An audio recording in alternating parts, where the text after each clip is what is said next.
All right. Good morning. Welcome to the July 16, 2025 City Planning Commission meeting. The commissioners look forward to hearing your case today as we understand every project is important and unique. In addition, we want to make sure we address all of the docketed items individually with the attention that they need to build consensus between the applicant, public, and the city staff. Our meeting will follow the advertised docket, and we'll hear the cases in the order they are listed, beginning with the consent agenda, followed by the regular docketed items. The commissioners believe we can reach consensus by being brief yet heard. Because our meeting is virtual and recorded, we have time limits for the cases that we hear, which is 5 minutes for staff presentations, 20 minutes for the applicant, plus any questions by the commissioners. When we move to public comment, we will call on those who are joining us here in person first, followed by those who are joining us virtually. Public comments are limited to 2 minutes when speaking as an individual, or up to 5 minutes when representing a community association or larger group. Please be brief and limit repetitive comments. Those of you that are joining us virtually, please be ready to go when it's your turn to speak. Have your video camera turned on and your screen name correctly displayed. This will just help us make sure that we have your testimony for the record. As we get started, I ask staff to provide additional ground rules and instructions to conduct this meeting. So Anna, can we have them, please? Yep, thank you. So I'm going to describe the testimony procedure for this hybrid meeting. For those of you who are online, there are 2 categories of people who are participating in the meeting. We have attendees and panelists. So right now, the only panelists are any commissioners that may be online or city staff. If you are an applicant participating online or a member of the public who wishes to testify on a specific case, you're going to use the raise hand function when that case is announced to let city staff know that you would like to speak. There is a ribbon on the bottom of your Zoom screen if you're like using the app or the web browser for Zoom. There's a little hand icon. You're going to click that to raise your hand. You will need to accept the promotion to panelists in order to speak. It's going to appear very temporarily that you've been disconnecting, but please don't panic. This is just Zoom moving you from that attendee position to a panelist position. If you are on a standard phone line, your screen name is going to appear as a phone number. So when you raise your hand by pressing star followed by the number 9, this is going to be our indication through Zoom that you would like to speak. When you are promoted to panelists, the chair would like for you to turn on your camera and then you're going to be requested to, turn on your microphone when it's time for you to speak. If you are not actively speaking, your microphone does need to always stay on mute. When you are called upon, please, share your screen to display any exhibits that you may have. And the chat box is only for questions about the agenda or any logistical issues with Zoom. Merits of the case cannot be discussed in the chat box. If you are joining us in person, applicants, you are going to be seated at this front desk with the planner when your case is called, and members of the public who wish to speak are going to approach the microphone on the side of the room here when the chair calls for public testimony. If you are in person, there's no need for you to also be in the Zoom meeting. Joining in both manners can sometimes cause some unnecessary audio feedback and disruptions. We would like to minimize those. And please silence or mute all other electronic devices and be quiet when entering and exiting the room so we can keep moving along through the agenda. The commission has established some time limits for all testimony, whether you're online or in person. You're going to be given 2 minutes to testify when speaking as an individual, like yourself as a property owner, or 5 minutes if you represent an organization, for example, a neighborhood association, an HOA, a CID, or some other business association. That concludes the procedures for the meeting, Mr. Chair. Okay, let's go to docket item C1, and I'm going to recuse for this one, and Matt's going to run that one. Sounds good. We're calling docket item C1. This is case CLD FN Plat 2024-21. This is a request to approve a final plat in District M1-5, which is an industrial zoning district on about 0.47 acres, generally located at the southeast corner of East 19th Street and Locust Street, creating 13 lots and 3 tracks for a residential townhome development. Right. Okay. Is anybody either here in the chamber or online have any public testimony? No one has approached the microphone and no one has raised their hand online. Great. If there's no additional comments from the commissioners, we'll go ahead and take call. Arkin, Well, motion to approve Oh, yeah. Yeah, Yeah. yeah, All right. item. Yes, you're right. C1. second. No roll Arkin, call. Aye. Beasley, Aye. Hassick. Aye. Padilla. Aye. Okay, looks like that motion passes. So with that, let's move on to the other consent agenda items 2, 3, 4, and 6. Correct. We've got consent item C2. This is CLD FNPLT 2025-15, a request to approve a final plat in District B3-2, which is a commercial zoning district on about 1.66 acres, generally located at the northwest corner of Missouri State Route 152 and North Indiana Avenue, creating 1 lot for the purpose of a car wash facility. C3 is CLD FNPLAT 2025-24, a request to approve a final plat in District MPD, which is a master plan development zoning district on about 12 acres, generally located at 3500 Northeast Prather Road, creating 1 lot and 3 tracks for a multi-family residential development. C4, CLD FNPLT 2025-20. This is a request to approve a final plat in District R-5, which is a residential zoning district on about 12 acres, generally located at the southeast corner of North Childress Avenue and Northwest Berry Road, creating 30 lots for the purpose of a residential development. And C6, CLD FNPLT 2025-17, a request to approve a final plat in District B3-2, which is a commercial zoning district on about 13 acres, generally located at the southeast corner of Northwest 88th Street and North Madison Avenue, allowing for the creation of 7 lots and 1 track for a commercial and office development. Okay, any questions from the commission regarding docket items C2, C3, C4, or C6? All right, seeing none, let's open it up for public testimony. If there's anybody out there that would like to speak regarding those consent agenda items, please come forward or raise your hand using the Zoom feature and you'll be called upon. No one has approached the microphone and no one has raised their hand on Zoom. Okay, we'll close public testimony then, and I'll take a motion, please. Motion to approve docket items C2, C3, C4, and C6. Second. I've got a motion and a second for approval of those consent agenda items. Margaret, can you take roll call on that motion, please? Arkin, Aye. Beasley, Crowell, Aye. Hassick. Aye. Padilla. Aye. It looks like the motion passes. I understand that docket item number C5 wants to come off Correct. consent. Okay.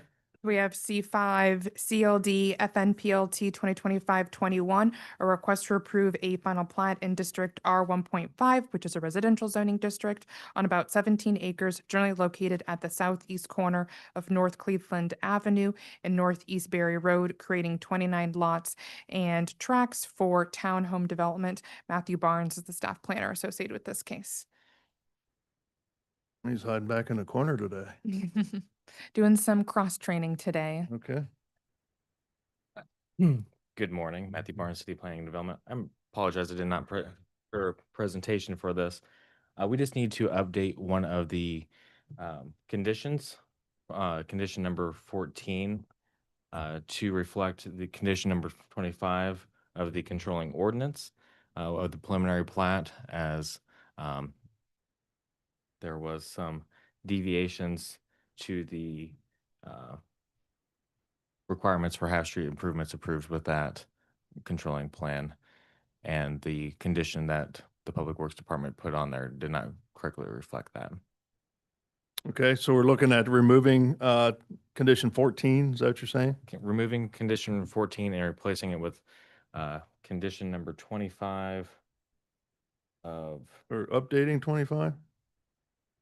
updating it to reflect condition number 25 as found in ordinance number 250276. One of you commissioners get that? I think so. We'll see. Okay.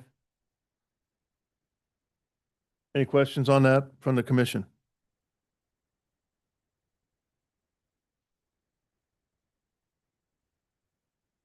No, I'm gonna wait for the applicant. Okay. All right, let's welcome the applicant then.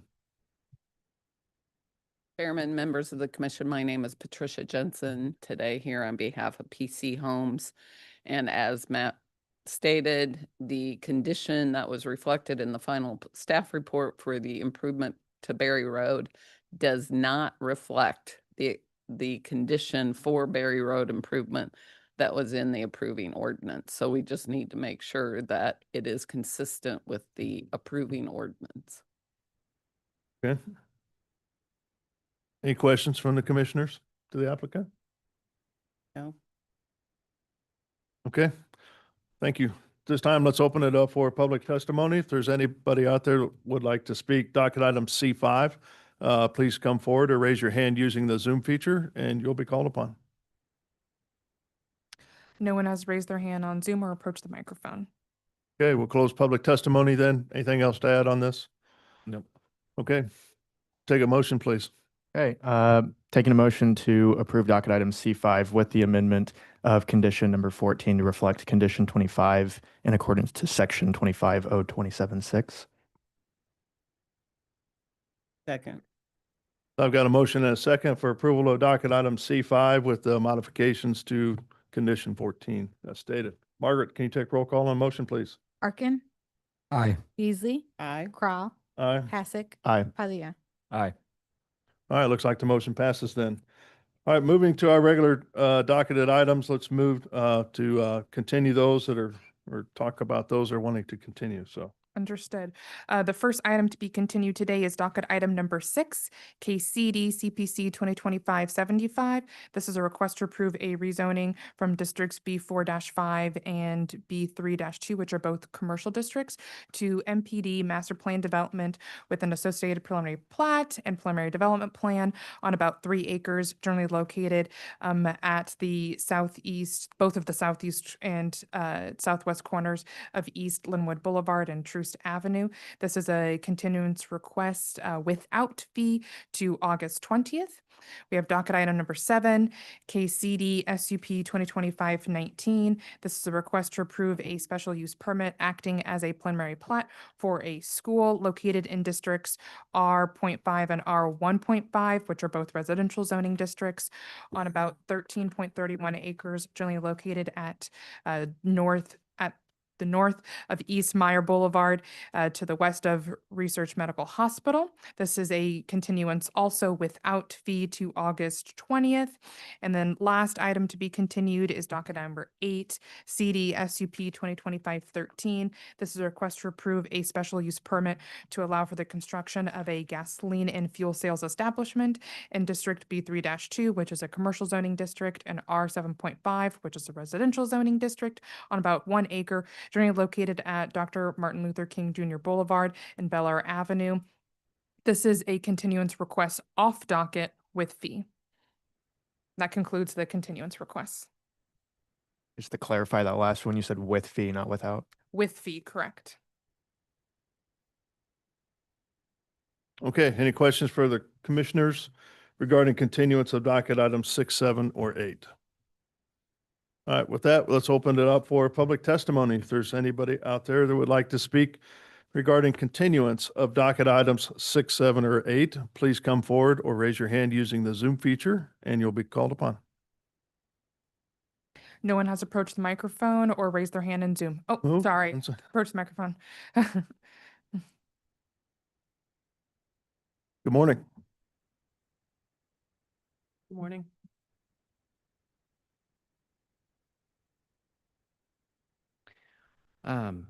My name is Josh King. I'm speaking on behalf of the Metropolitan Organization to Counter Sexual Assault, or MOXA, on agenda item number 7, I believe.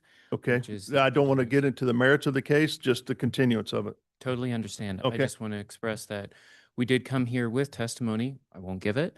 And we support the continuance and appreciate that recommendation. Okay, thank Very you. much. Anybody else? No one else has approached the microphone or raised their hand on Zoom. All right, we'll close public testimony then, and I'll take a motion, please.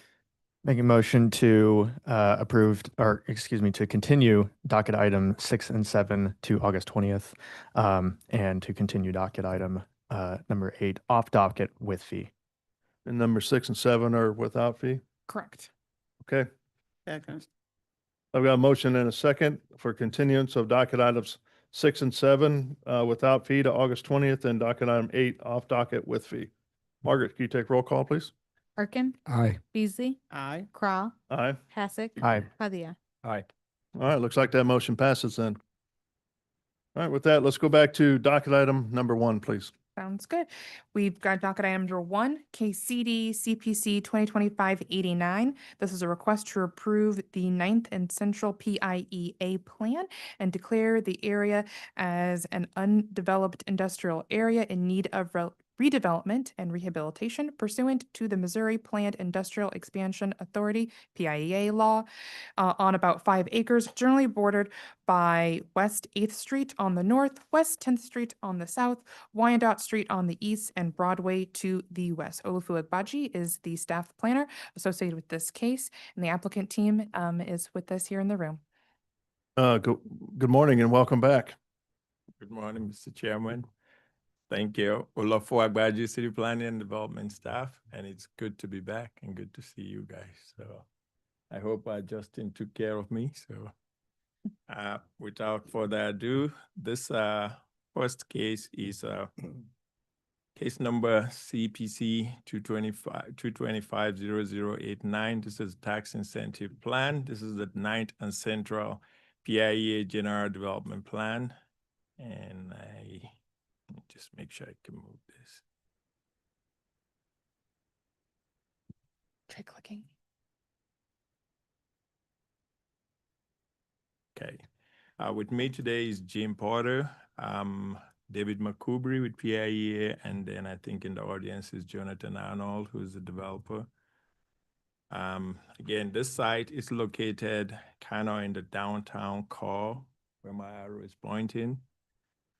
Closer look at the site is just off our Broadway and on the east side of Broadway and just south of West 8th Street.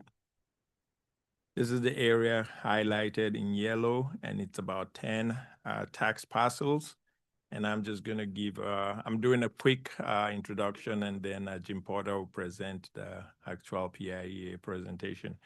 So the parcels, this collection of 10 parcels, zone DC 15, and it's bordered on the north by West 8th Street, on the south by West 10th Street, on the east by Wyandotte, and on the west by Broadway.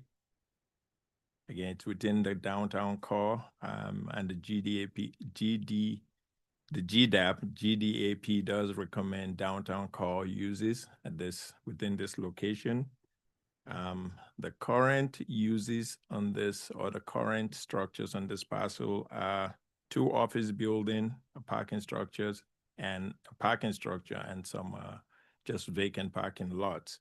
So the 2 buildings on this site is the Poindexter building and the Centennial building, and the current uses are just mixed use offices and retail.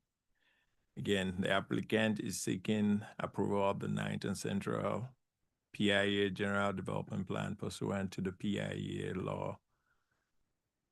And that's a quick synopsis, and staff's recommendation of this is for approval.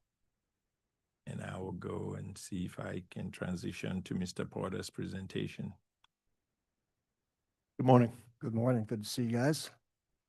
My name's David McCubry. I'm the Executive Director for the Planned Industrial Expansion Authority of Kansas City. Our address is 300 Wyandotte in Kansas City.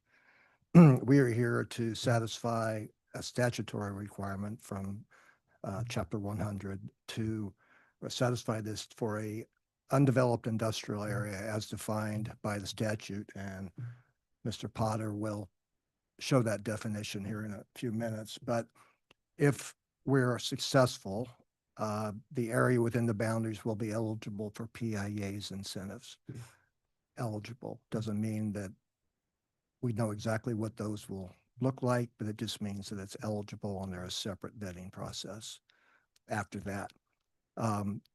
Jim Potter is our consultant and prepared the studies, and behind me is Jonathan Arnold, who is the proponent for the plan and the developer. And he will, to the extent you're interested, go into depth about what he's hoping to accomplish on this fairly large site in an important area of downtown. So if I may introduce Jim Potter to proceed. Thank you, David. Mr. Chair, members of the commission, thank you, Jim Potter, Development Initiatives, 3965 West 83rd Street, Prairie Village. As David mentioned, we're here seeking approval for this new proposed PIA planning area. If successful through city council approvals, any applicant seeking benefits through this plan will be required to go back through the PIA project approval process, as well as any city staff rezoning process, development plan approval process, and then the typical building permit process.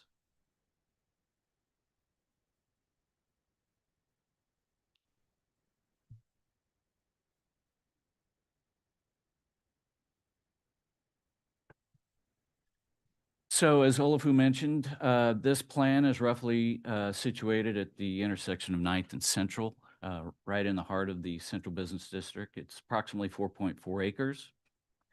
You may recall that a couple of these structures, the Poindexter Building and the Centennial Building, were former DSD office buildings.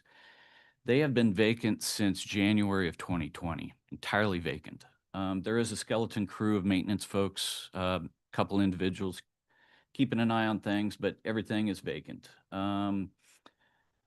We have the Poindexter Garage, which is east of the Poindexter Building. That has about 955 parking spaces. It's used in a limited fashion with monthly users. I would expect probably 10% of the garage is being utilized right now. The surface parking lots are the same. There's about 120, 150, and 120 spaces there, also used in a limited capacity. The parking garage under the Centennial Building is a 4-story garage. It is not being utilized at all, so totally vacant.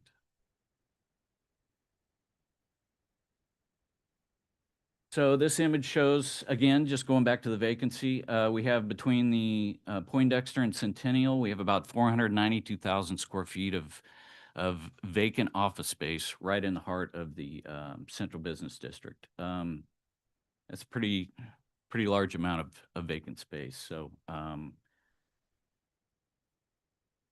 the area does exist in pre-existing incentive areas: the 11th Street Corridor TIF, Central Business District Urban Renewal Area, Northland Enhanced Enterprise Zone, Downtown Streetcar TDD, and then the Downtown CID.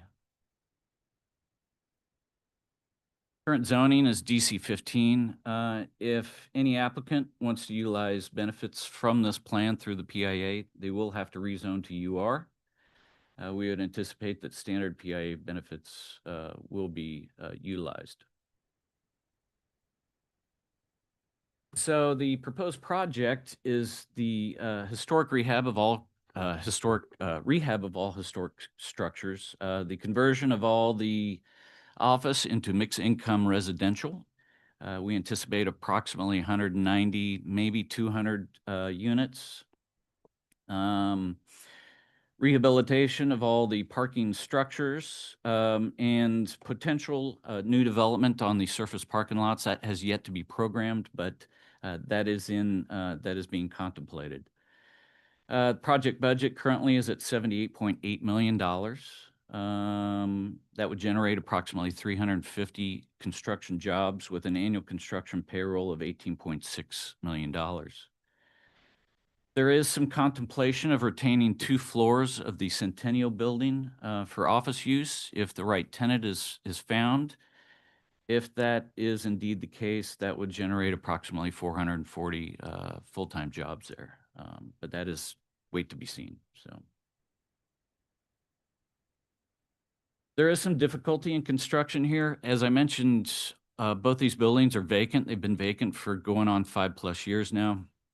As you can assume that with lack of use, utility functions, electric, plumbing, wastewater, vertical transport, elevators, those gradually deteriorate without use over time. So we have that issue.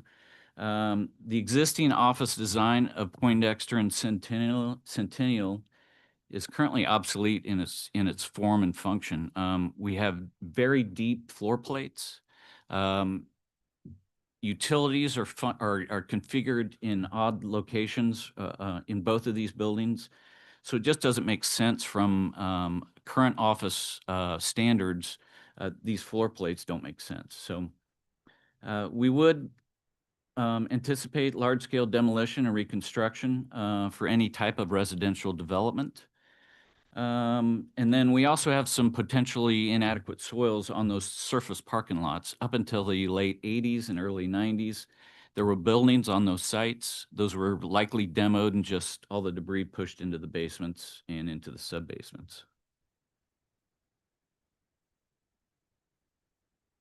So as David mentioned, we're looking for a finding here.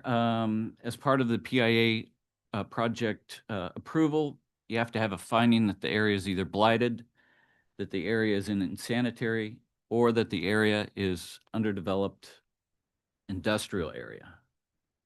And in that case, that's what we're looking at today. This is the definition. You know, it's pretty lengthy. I think we've gone into it in the past before the commission, but basically it revolves around old obsolete structures which are not being operated economically. Basically, it's an economic underutilization. That definition is outlined in section 100.310, subsection 18 of the statutes. And I'm not going to go through this, but this is basically a two-part test. You have to find one of these initial 5 factors present, and it can be any of these factors, and that those contribute to the second part, which leads to these 2 causations. Now, basically, these 2 causations are more economically oriented, so that would be the economic trigger. As part of our analysis, we did note that 3 of the initial 5 factors were present, and those led to the 2 causations. We'll go into those briefly. Factor 1, basically we have the obsolete building layout. We have the excessive vacancy factors between the buildings and the parking structures. We also have the potential for inadequate subsurface conditions, as I mentioned. Again, we have obsolete utility layout and service from electrical, water, sanitary, sewer. And I think I have some pictures here. So back in January 2020, at the onset of the pandemic, the previous tenant just went. They just left, sent everybody home to work from home. These buildings contain just enormous floor plates that are just cube farm upon cube farm, as you can see here. They probably left thousands of chairs, desks, file cabinets, what have you. It's pretty remarkable, actually. You can see they just kind of go on and on. In some locations, it looks like they just moved out yesterday. So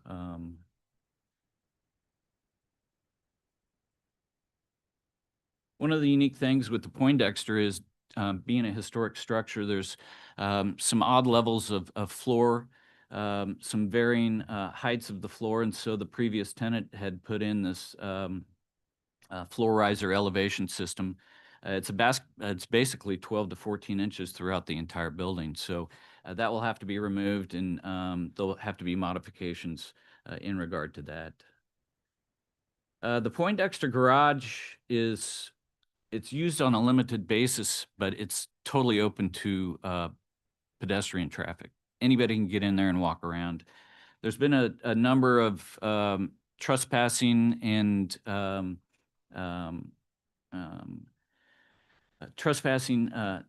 issues that have happened. Most recently, we've had a fire in March of 2025 that destroyed 2 vehicles. Neither one of these vehicles were an EV, so we don't think that's the case, but it just shows that, you know, it's readily accessible to the general public. So this is one of the, this is an exhibit of the surface parking lot. This was taken in the middle of a day during the business week. You can see the limited use of this lot. But this is right there at 9th and Central. And this is another image. And you can see the Centennial Building in the background there. That's sitting on 4 levels of parking, again, which are vacant. This is the Centennial Garage. Most of the ceiling heights in the garage are low and are pretty low. You couldn't drive a standard modern day vehicle in there.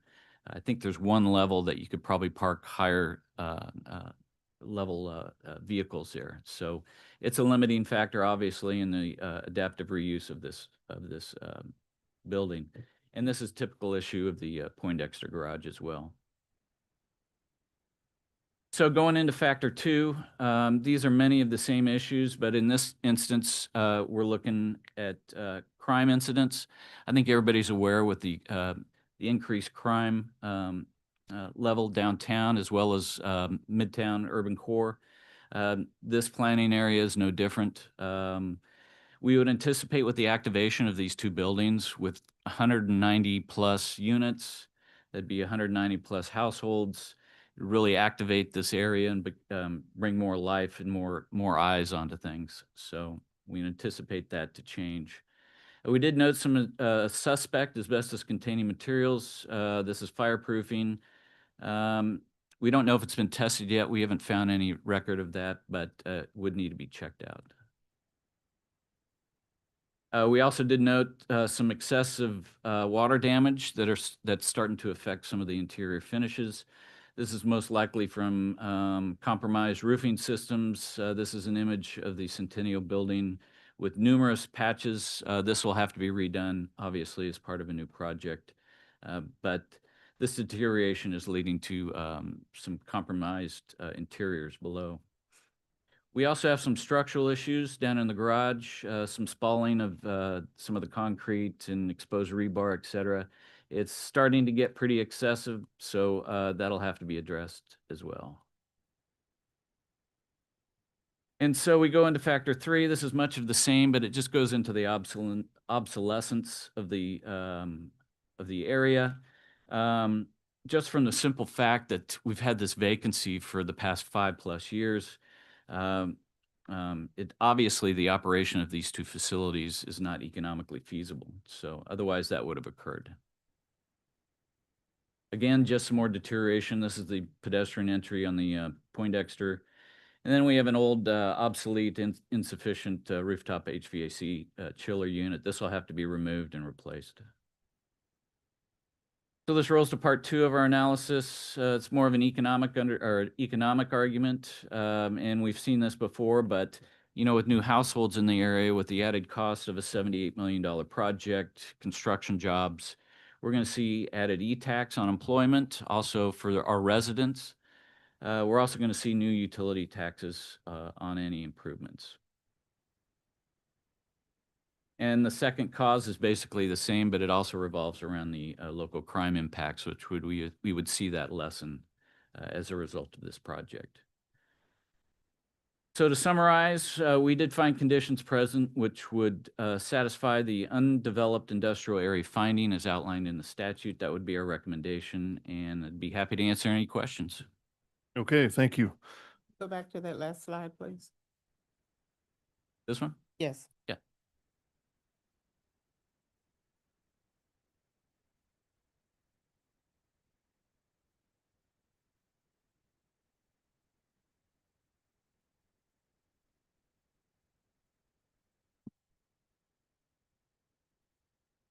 Yes, ma'am. Any questions from the commission? More about the development of it.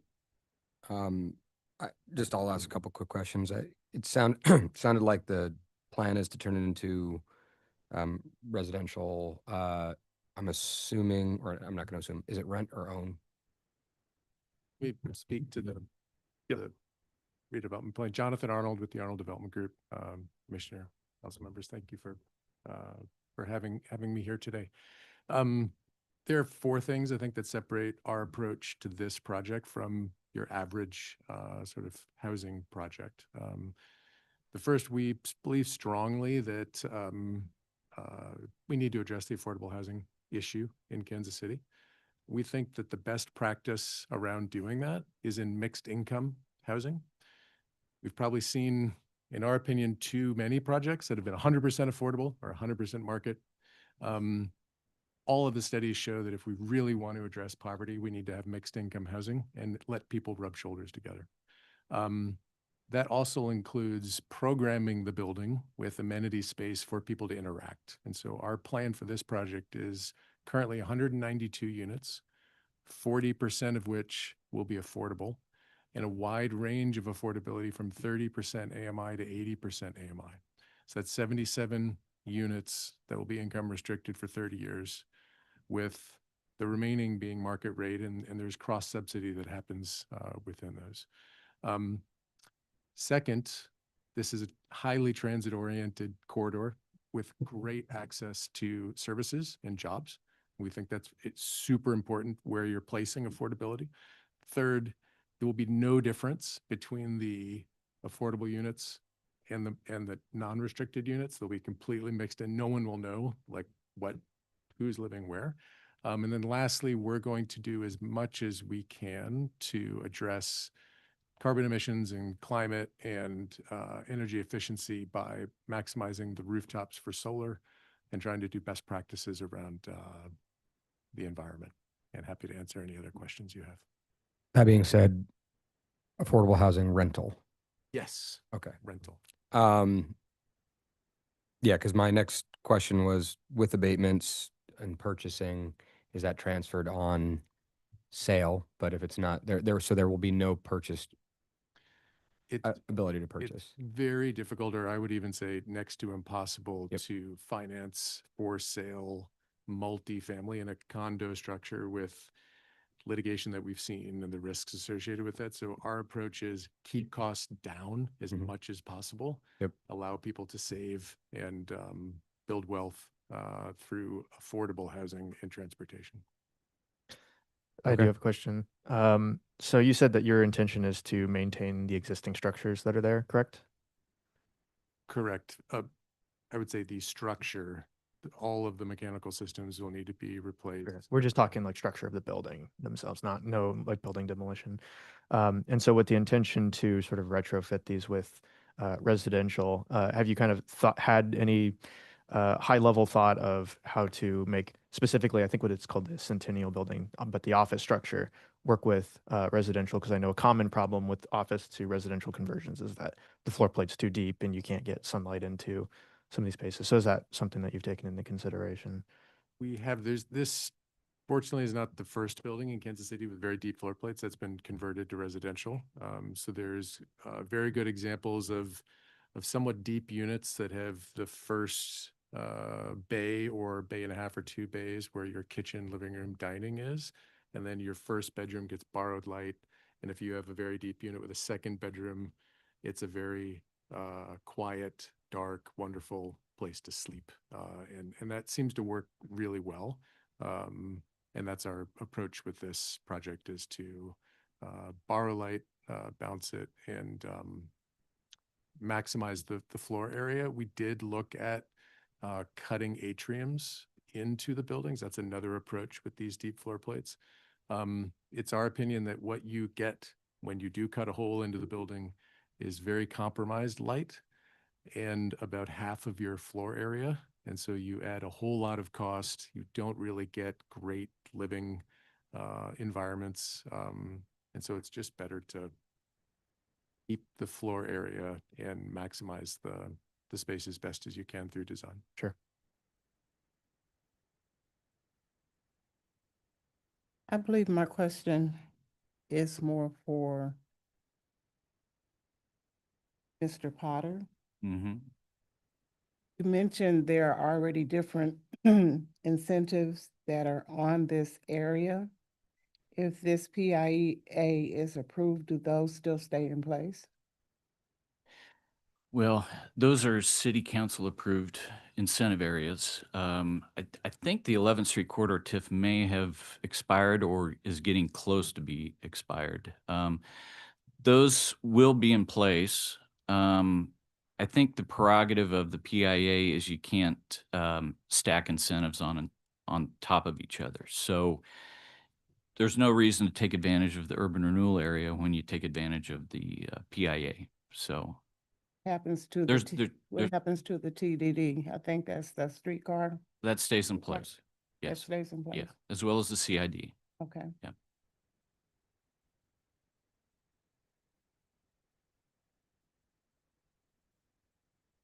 Any other questions? I'm trying not to put my other hat on. Okay. I don't think it's appropriate, but I've got questions on that, but I'll leave that alone. Any questions? Anything else you'd like to add at this time? All right, let's open it up for public testimony. If there's anybody out there that would like to speak regarding docket item number 1, please come forward or raise your hand using the Zoom feature and you will be called upon. No one has approached the microphone or raised their hand in Zoom. Okay. We'll go ahead and close public testimony then. Anything else you'd like to add? Just seems weird. I mean, especially the 330 West 9th Street building is at the Poindexter. That's just empty now because I remember it being quite full and vibrant. Pretty building, the lobby is. 10 plus years ago. It was crazy. Anyways, anything else to add? No. With that, we'll close testimony then, speak amongst the commission. If there's nothing to discuss, we'll take a motion. And a motion needs to be finding of blight or agreeing with the presentation before us today. I had one more question for the applicant. Okay. For just with amenity space, I know you referred to it being for occupants. Is there any planned public amenity on the lower levels for the city? Because part of it, sorry, I'm driving a point. Part of blight not only is having residential towers and amenity for those towers, but also for the community surround, right? And people walking through it. So talking about security and safety, if everything's in the building, it doesn't add to security and safety. If you park in the building and then walk up to your unit, it's about activating the street and the corridor. So just wanted to see if that was some sort of plan there. We're huge believers in activating the street for that very reason. Our plan for the ground floor of Poindexter is to have an amenity space that serves the needs of the residents and also has accessibility to surrounding residential buildings in the form of a fitness wellness center. So that will be very active with classes and programming. And then there is existing right now a vacant retail space that was used for a restaurant on 10th Street. And our hope and plan is to find an operator to re-energize that as well. Okay, thank you. All right. Go ahead. I'll take a motion, please. All right, and then just to clarify, you said that it has to include the acknowledgement of it as what was the language? Underdeveloped. Undeveloped industrial area. Okay. I still have issues with that. But Okay. we went round and round last time with that. Yeah. Okay, I'll make a motion to approve docket item number 1 with conditions stated and with the acknowledgement as an underutilized industrial area as defined. Second. I've got a motion and a second for approval of docket item number 1. Margaret, can you take roll call on that motion, please? Arkin, Aye. Beasley, Aye. Crowell, Aye. Hassick, Aye. Padilla. Aye. Looks like the motion passes. Thank you and good luck. Thank you. Yep. All right, let's move on to docket item 2, please. Docket item 2, CD ROW 2025-14. This is a request to approve a vacation of public right-of-way in District B3-2 and B4-5, which are commercial zoning districts on about 2,000 square feet, generally located 100 feet south of the intersection of East 31st Street and Grand Avenue. Justin Smith is the planner associated with this case. And if you are the applicant, please approach the desk or raise your hand in Zoom.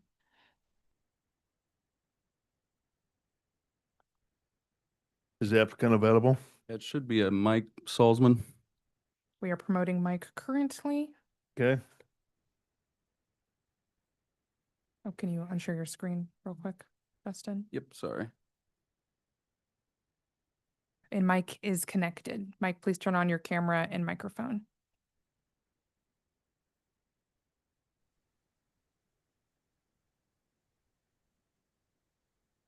All right. Good morning, Commissioners. Justin Smith, City Planning and Development Management Division. In front of you is a vacation of right-of-way. The site is located in Midtown within the 4th District in the boundaries of the Midtown Plaza Area Plan. Closer look at the site. I know it might be hard to see, but highlighted in yellow, just south of the intersection of East 31st Street and Grand Avenue is an alleyway. It's right behind the KCTV tower. Just a little background of why this vacation is before you. Back in May, the council passed ordinance number 250339, which supported illuminating Kansas City's historic landmarks, such as the KCTV tower. They also entered into a license agreement with Gray Local Media to support illuminating this tower once again. So when Evergy went to see where they could put their transformers, they noticed that the most ideal location was within the public right-of-way, within that alley. So therefore, this vacation is before you. Just wanted to highlight some previous vacations over in this area, highlighted in yellow. They have been vacated. And then, so the alley we will be vacating today is just under 2,000 square feet. There is public and private facilities within that right-of-way. There's a sewer main. Evergy currently has facilities in there, Spectrum Charter, Segra, and Google Fiber. They will need to retain an easement or relocate those facilities at the applicant's expense. This was really it's an older picture. Right now, there's currently a fully improved parking lot. The only picture I could find, it was under construction. So this kind of highlights the alleyway here to be vacated. And with that, staff recommends approval subject to conditions of this vacation. I can answer any questions. Okay, thank you. Any questions for city staff? Just to confirm that the neighboring property is a parking lot. That's correct. And it's all under equal ownership. Okay. Okay, well, let's welcome the applicant then, if they're available. Yes, I'm here. Can you hear me? Yes, good morning. Good morning. Appreciate you guys reviewing my application. I mean, it was played out by Justin. We need this alley vacation to facilitate getting power to our facility, primarily driven by the illumination of the tower for this project that the city and we have entered into together. So where the transformers will be located in the parking lot area, the alley needs to be vacated to get the electrical conductors underground, because Evergy will not run those conductors under an alley, so it needs to be vacated to facilitate this electrical service. Did I hear you say you're going to remove the tower? Oh, no, we're not removing the God, tower. I hope not. I was like, I didn't hear that. Okay, well, I thought you said as part of a removal of the tower of this project, so, Oh, yeah, well, glad to hear that. Any questions from the commission to the applicant? I'm curious what's going to change with the illumination with this project. Well, basically, in years past, it was illuminated. Each of the four legs had lights going all the way from the base to the top. And it's kind of a revival of that idea. But with modern technology, they'll be using close to 100 LED fixtures on the tower. Will primarily be lit from the interior. If any of you saw the Eiffel Tower during the Olympics, a similar type illumination project, multicolor LEDs, programmable. You can change colors, add motion. Should be quite the show. And I think the city is part of their project to welcome countries in for the World Cup in 2026. Well, thank you so much. I'm glad to see that we have more ability to change the colors with different and more advanced lighting. So yeah, that does sound exciting. Thank you. You bet. Did you want to help set the lights? No, I'm gonna watch them. Okay. I might pick the color to run. All right, any other questions for the applicant? With that, let's open it up for public testimony. If there's anybody out there that would like to speak regarding docket item number 2, please come forward or raise your hand using the Zoom feature and you'll be called upon. No one has raised their hand on Zoom or approached the microphone. Okay, so we'll close public testimony then. Anything else you'd like to add, Mr. Solzman? No, I think that covers. I really appreciate it. Thank you. All right, thank you. I do have one follow-up. Go ahead. My standard question, what's the time frame to get this started and completed? Well, the actual construction on the towers already started. They've been working for several weeks now. We anticipate being finished mid to late August. They haven't established a date to actually flip the switch, but we're guessing somewhere around Labor Day or closely thereafter. Oh, that's even more exciting. Thank you. You bet. All right, with that, I'll take a motion, please. All right, motion to approve docket item number 2 with conditions stated. Second. I've got a motion and a second for approval of docket item number 2 with conditions stated. Margaret, can you take roll call on that motion, please? Arkin, aye. Beasley, Aye. Crowell, Aye. Hassick. Aye. Padilla. Aye. Looks like the motion passes. Thank you, and good luck with the project. We look forward to seeing it in the skyline. Thank you. All right, let's move on to docket item 3, please. Okay, docket item number 3, case CD SUP 2025-21. This is a request to approve a major amendment to a special use permit for new tennis courts, concession building, and performing arts center for Oak Park High School on about 51.7 acres, generally located on the border with Gladstone at the intersection of North Truce Avenue and Northeast 79th Terrace. Larissa Chomby is the staff planner associated with this case. I believe the applicants are online, so let me promote Braden, Jeff Anthony and Robin. Winkleman, Anthony Winkleman. Okay. A reminder that you must accept the promotion.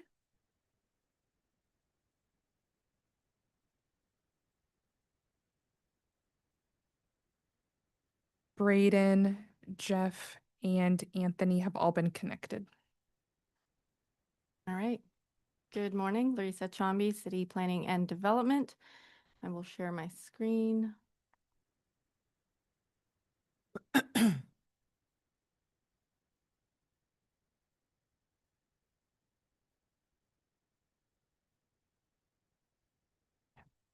As was mentioned, this is a special use permit for Oak Park High School. This is the subject location, and let me see if I can move this bar a little bit further down. It straddles the city limits with the city of Gladstone.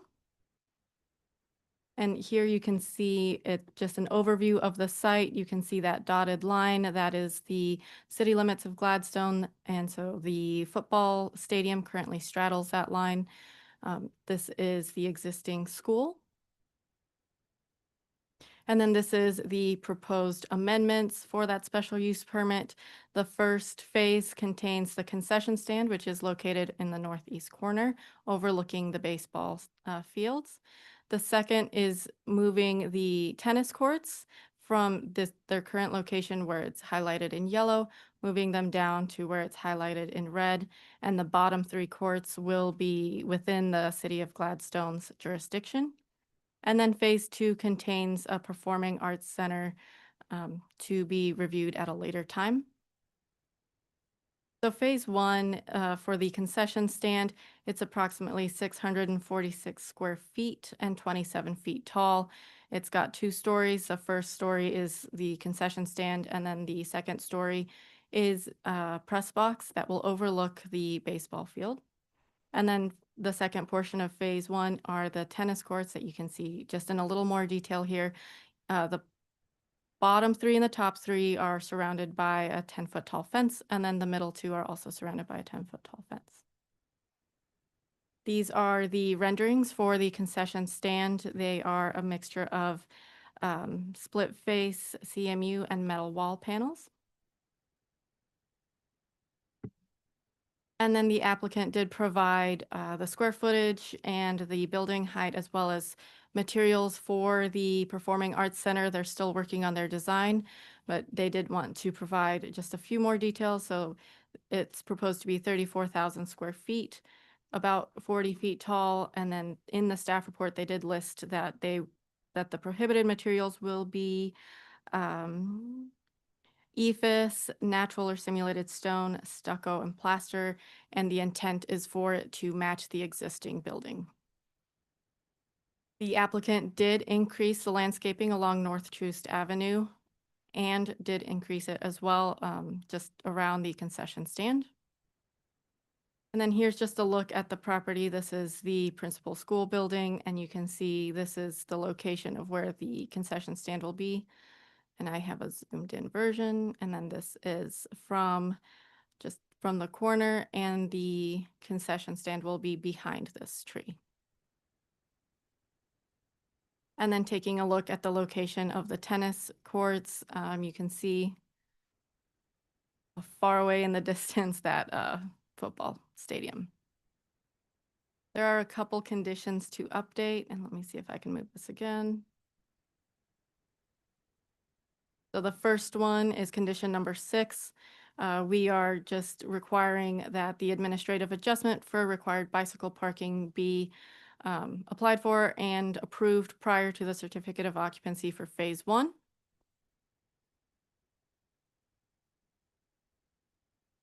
And the second condition to update is from the Water Services Department. We are updating it to the language in red, stating that the plans shall provide new private fire hydrants along the perimeter of the new improvements. Number and location shall be in accordance with the building and fire codes as required by KC Fire. And the last is also from the Water Services Department. Again, the applicant shall show and label existing and proposed private fire hydrants on the utility plan sheet prior to being heard by the Board of Zoning Adjustment. And with that, staff does recommend approval with conditions. Okay, thank you. Any questions from the commission to the city staff? Larissa, I'm sorry. Did that one slide that was showing the football field, was it lower than the rest of the? Yeah, I think you passed it up. Did you want the? No, I was going to ask about drainage. Oh, okay. Yeah, that one. That's the football field, but we're not doing anything to it. We're just adding buildings. Correct. So this baseball field isn't changing. We're just adding that concession stand. I am looking at it right. It is lower. Correct. Okay. Yeah, the tennis courts are on the south side of the high school now, and that's where they're putting the Performance Arts Center and then relocating tennis courts to the east side of the football field. That's up on a higher elevation up there. Okay. And I can go back to that slide if you'd like to see the site plan again. No, this one caught my eye. Okay. Okay. Any other questions for city staff? All right, let's welcome the applicant then. Morning, Commission. My name is Braden Taylor with MKC Engineering, presenting on behalf of the North Kansas City School District. Ms. Chomby has done a good job kind of explaining our project. Don't have much else to add. The one thing did want to touch on, and it looks like those conditions have been revised, but it'd be condition 14. The one that said the applicant shall show and label existing proposed fire hydrants on the utility plan shown on the perimeter of public streets at 300-foot spacing. I had discussions with Kirk Rome and did try to reach out to the fire marshal a few times to kind of discuss that comment. Based on what we're reading from the 2025 KC water rules and regulations for water main extension or relocations, what it says in there is that fire hydrants are required to be spaced every 600 feet in residentially zoned areas and 300 feet in commercial areas or mixed zone areas. When looking at our site that's zoned residential, everything to the east of the school, kind of fronting Troost, is all single family residential.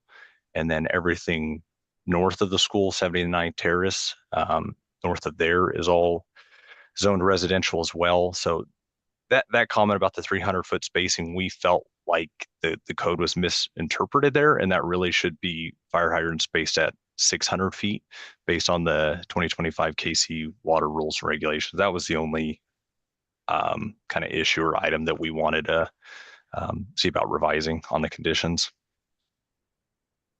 And Okay. Kirk Rome is online as well. Okay. Yeah, and that Trust- condition has been revised. Number 14 now refers to the private hydrants to be shown on the plan. So both 13 and 14 have been revised to reflect private hydrants. That's the slide that Larissa had shown previous to your testimony. Okay, great. Perfect. Okay. Gotcha. Okay, private fire hydrants. Good deal. Okay. Any questions from the commission to the applicant?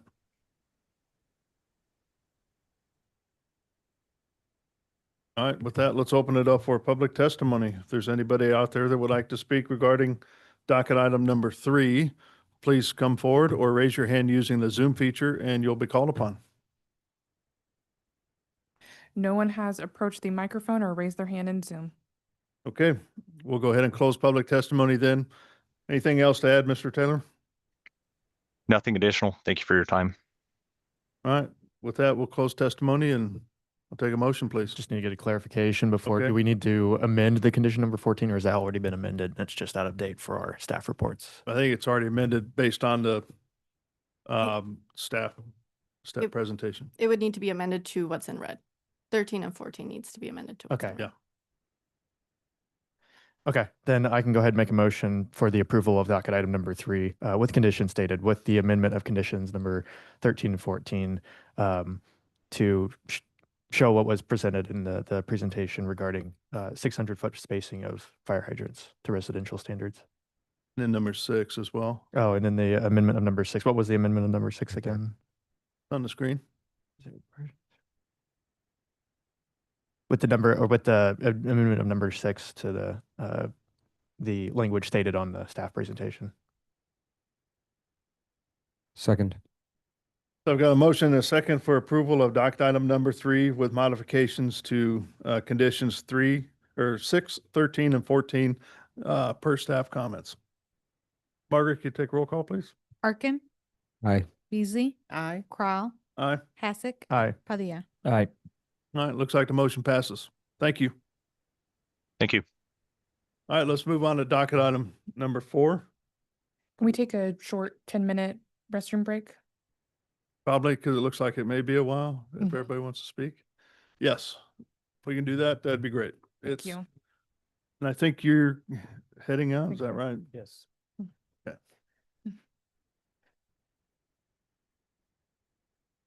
So it's 10:10 right now. We'll come back at 10:20.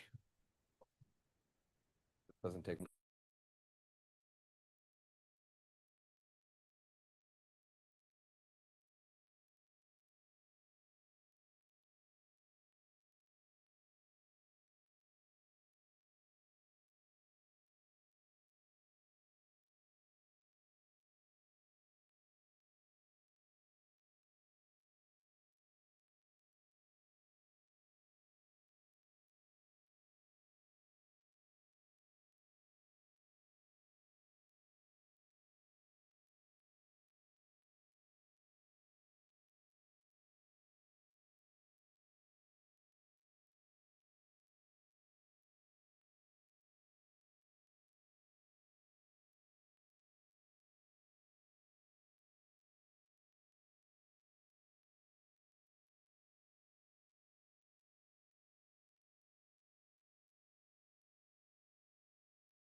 Going to get started here again. Yeah. Yep. Margaret, you ready?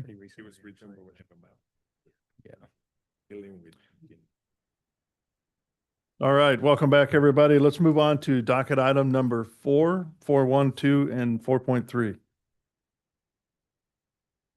Docket item 4.1, case CD CPC 2025-79.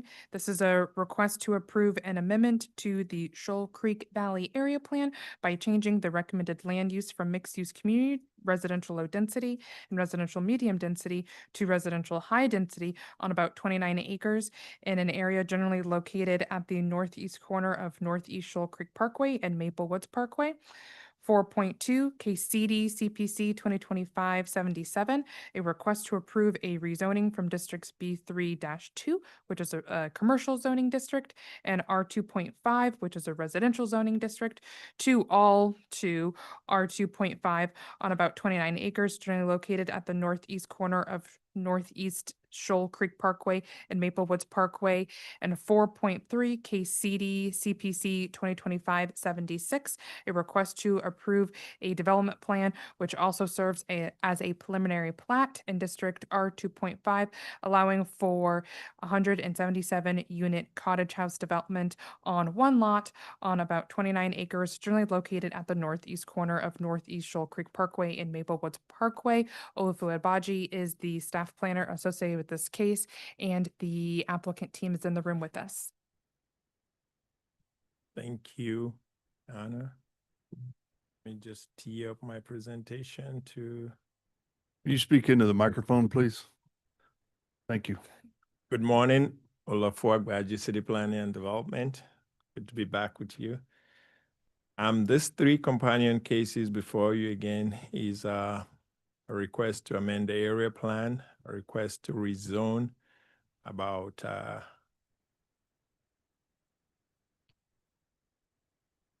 30 acres. Soon as my guys can get this going. Thank you. Appreciate it. And then a request to approve a development plan, which also acts as a preliminary plat for the 30 acres. Our development team with me today is Jacob Hudson with Olson, Aaron Schmidt with Hunt Midwest, and I think I have Dave Matthews, and I can't remember. John Merkel. So the project site, as you can see, is located in the Northland, out there in the quadrant, kind of on the north, on the southeast corner of 435. If I can find my mouse, here we go. 435 and 169. Here's a closer look at the site. Getting closer shot of the site shows the area, the parcel to be rezoned, or the parcel of this project is the 30 acres highlighted in yellow. To the north of the site is the Benton House, senior living. Staley Hills Villas is also directly north of the site. To the northeast of the site is Staley Hills subdivision. And then to the east of the site is Staley High School, the North Kansas City School District Activity Athletic Center, and then Bel Air Prairie School for the east. And then to the west is a vacant parcel, but further to the northwest is Ann Gurney Park, and just to the south of this is Staley Farms Townhomes, and Staley Farms Golf Course is south of this and southeast of the site. So again, the project area is about 30 acres, currently zone B3-2 and R2.5. Today, again, the applicant is seeking approval of an area plan amendment, a rezoning from B3-2 and R2.5 to R2.5, and approval of a development plan for the area, which allows for 177 unit cottage house development. This also acts as a preliminary plat, which creates 1 lot and 3 tracts within this 30 acre. Again, the project is within the Shoal Creek Valley area plan, and we do have a recommendation for that area plan amendment. And We will potentially, after approval of this development plan, require approval of project plan for certain aspect of the development prior to issuance of building permit. So the first case before you is the amendment to the area plan. As you can see, this area is highlighted in brown with a dash.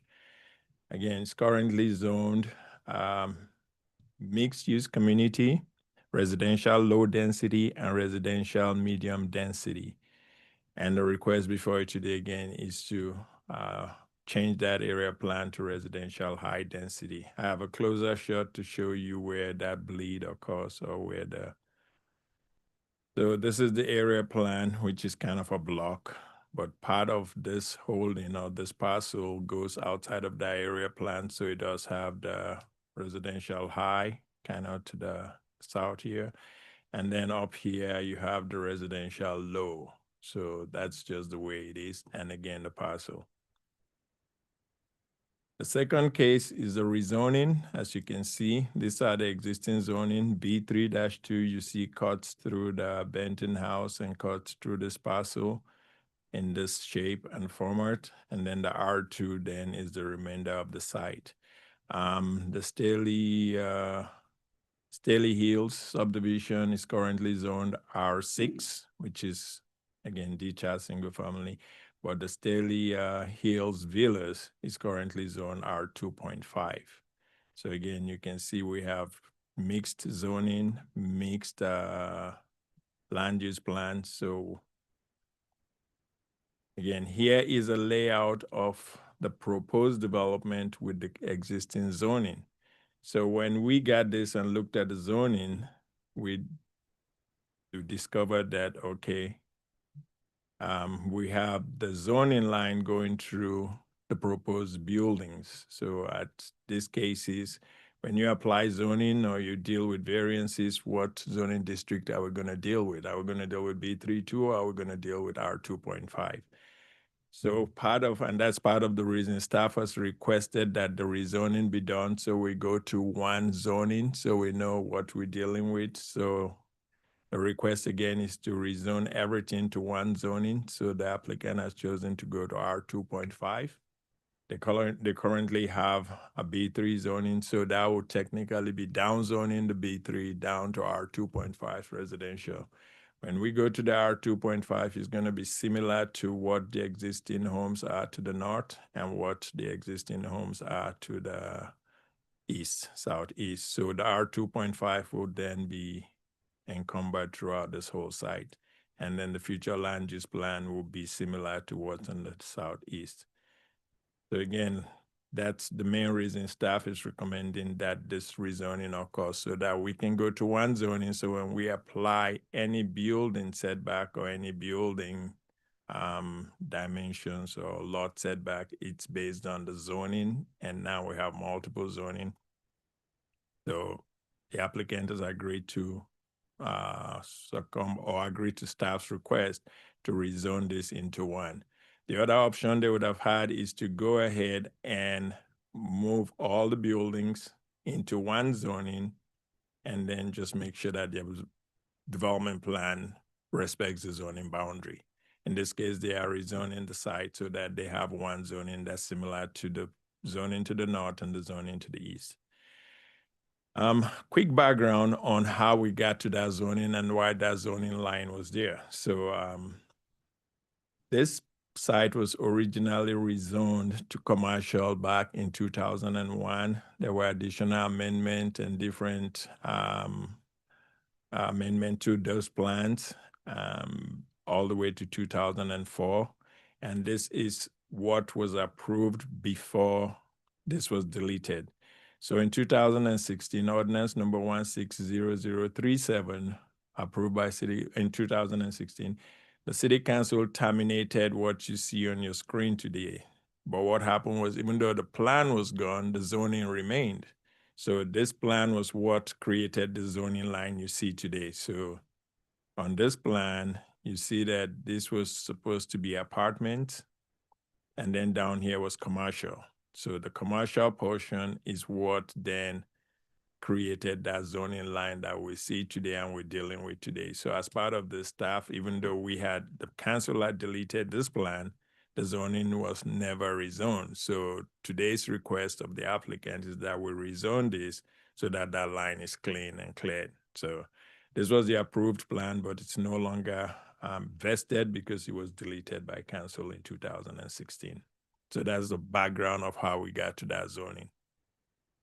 So today's the third case before you, which is 67, is a request for approval of a development plan. So again, this development is permitted both in the B3-2 district and in the R2.5 district. So the only reason for rezoning, as I mentioned, is that we need to keep the line more civil, better for us to administer and better for additional, if there was any variances and setbacks, and then dealing with actual entitlement, because with all those multiple zonings, and then also to clean up the future land use recommendation.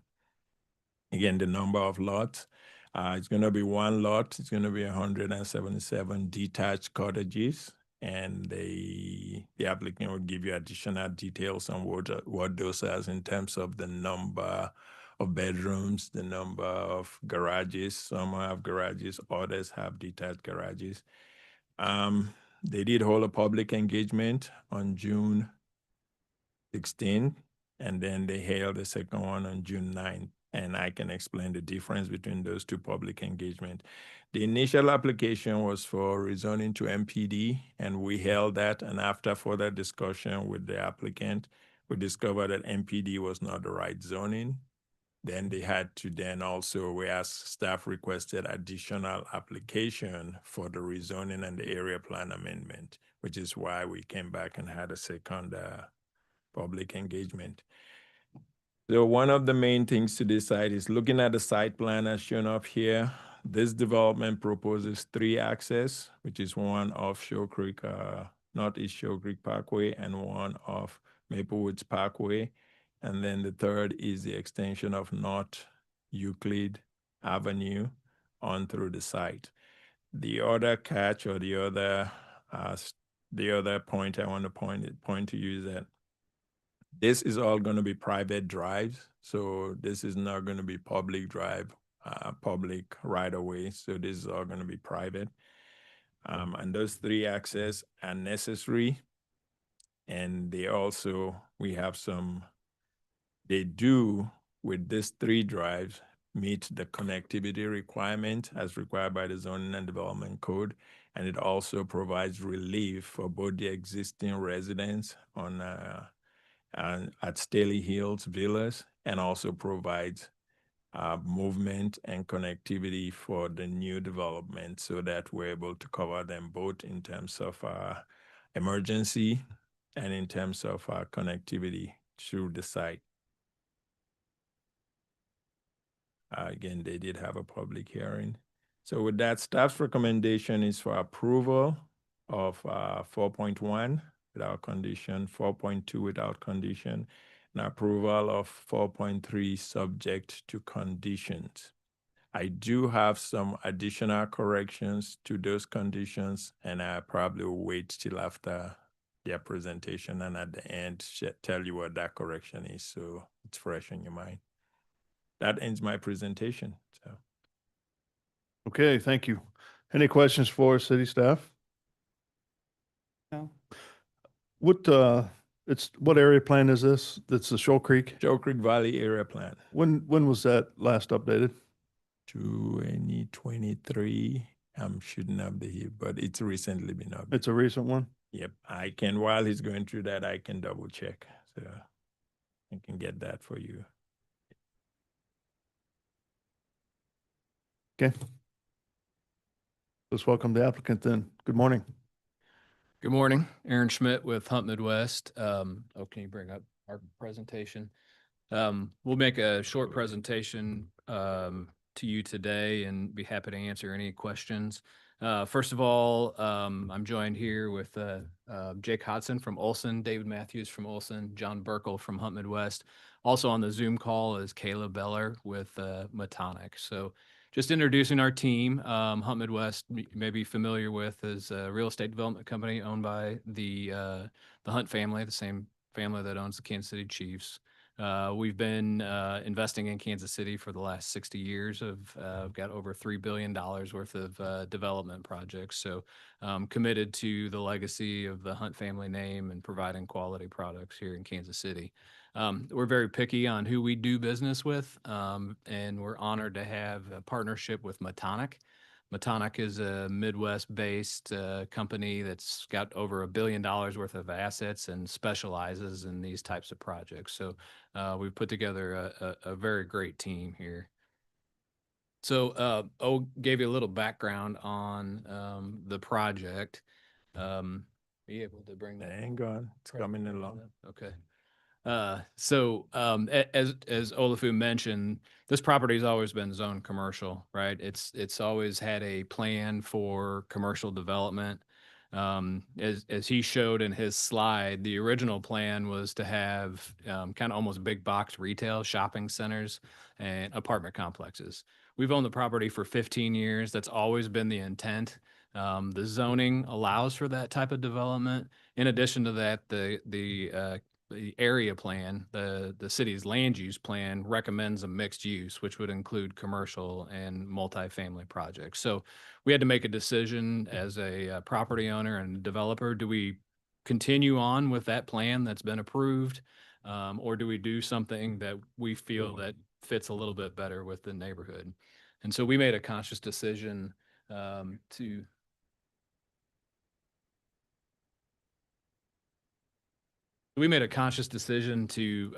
apply to down zone this property. It's kind of crazy in developer talk. Usually you want to try to maximize your profit and keep the best zoning there, but we're actually applying to down zone it significantly from business and commercial and multifamily down to a zoning district that matches the area. The current zoning district would allow fast food restaurants, commercial uses, and we did the calculations. It would allow 1,100 apartment complex units. But again, we feel like a single family community is a much better use than what we're allowed to do in the current zoning district.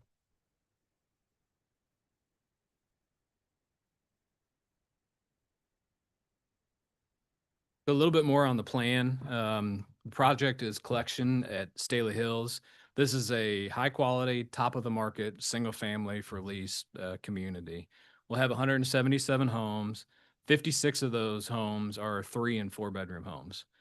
So that, again, going back to our desire to kind of match the existing neighborhood, the existing neighborhood is primarily made up of 3 and 4 bedroom homes in the area. So we really wanted to kind of continue on that particular land use.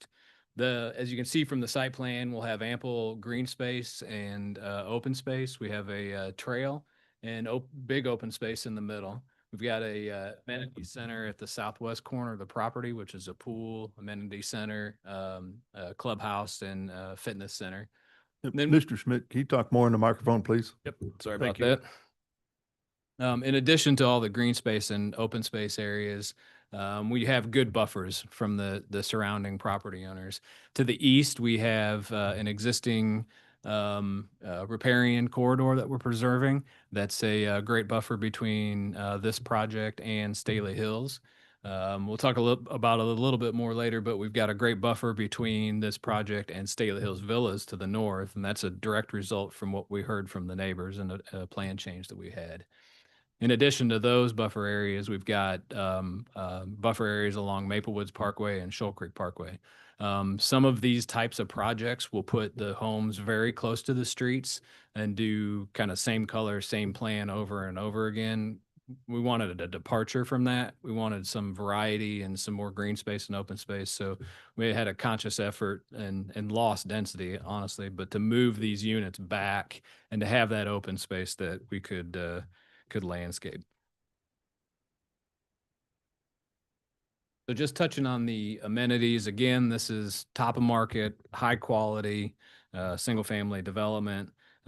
Each home will have a private yard, and as I mentioned earlier, we'll have a pool, clubhouse, and a workout facility.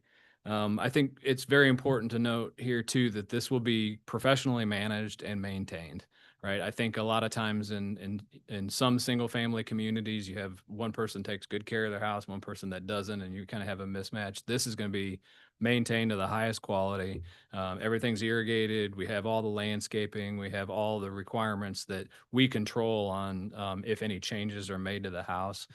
So again, super high quality community. Another note, all the parking is within the community. There's a comment in the staff report that maybe it's that the parking should be reduced. Well, again, we wanted to make sure that that happened in the community, and so no one is parking outside in some other areas, other neighborhoods that adjoin the community.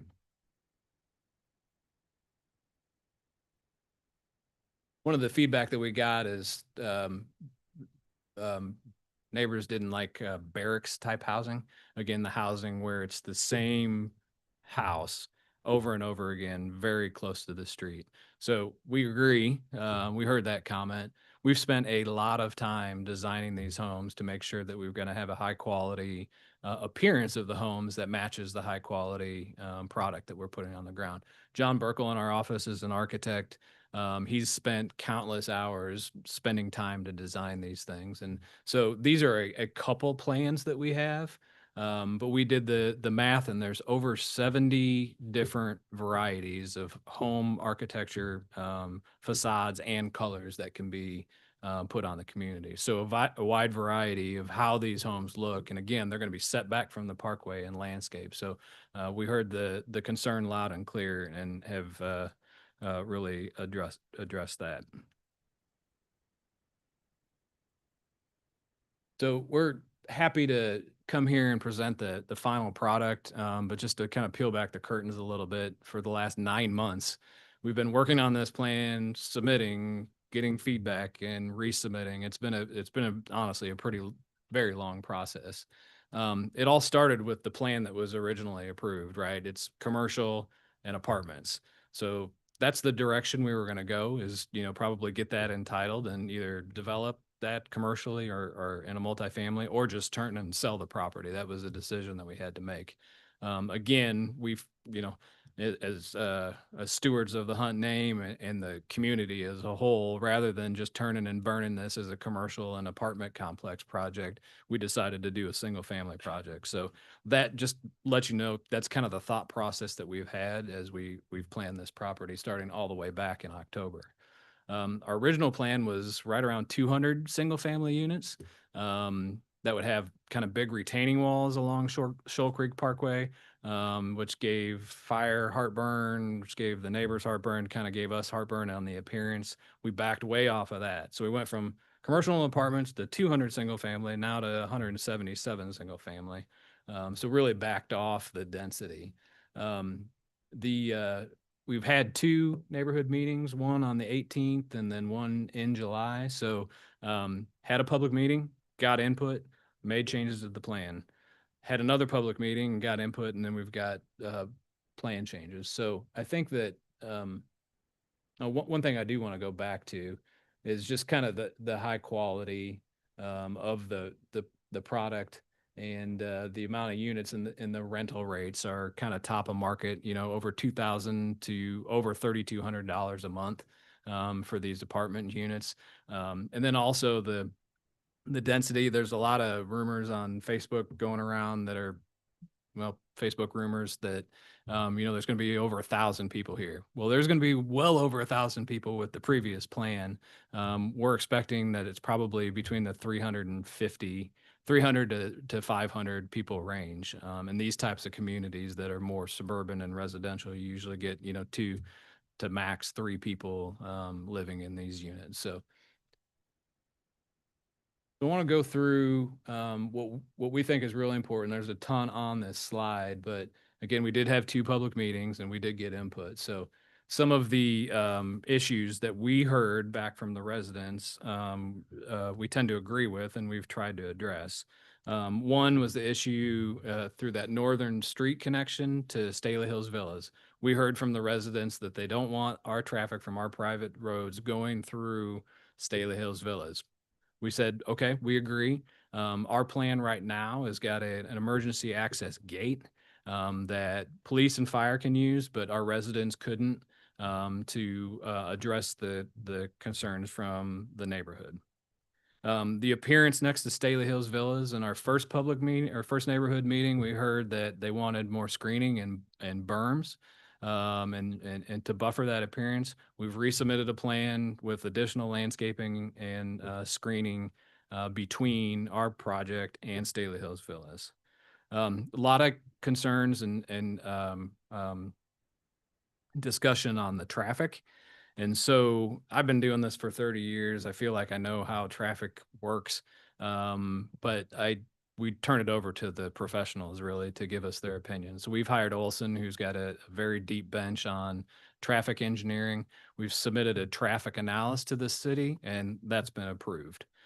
So a couple things to note on the traffic issue is, one, the traffic analysis recognizes that there's a peak traffic counts when school is in and school is out, right? 1 in the morning and 1 in the afternoon.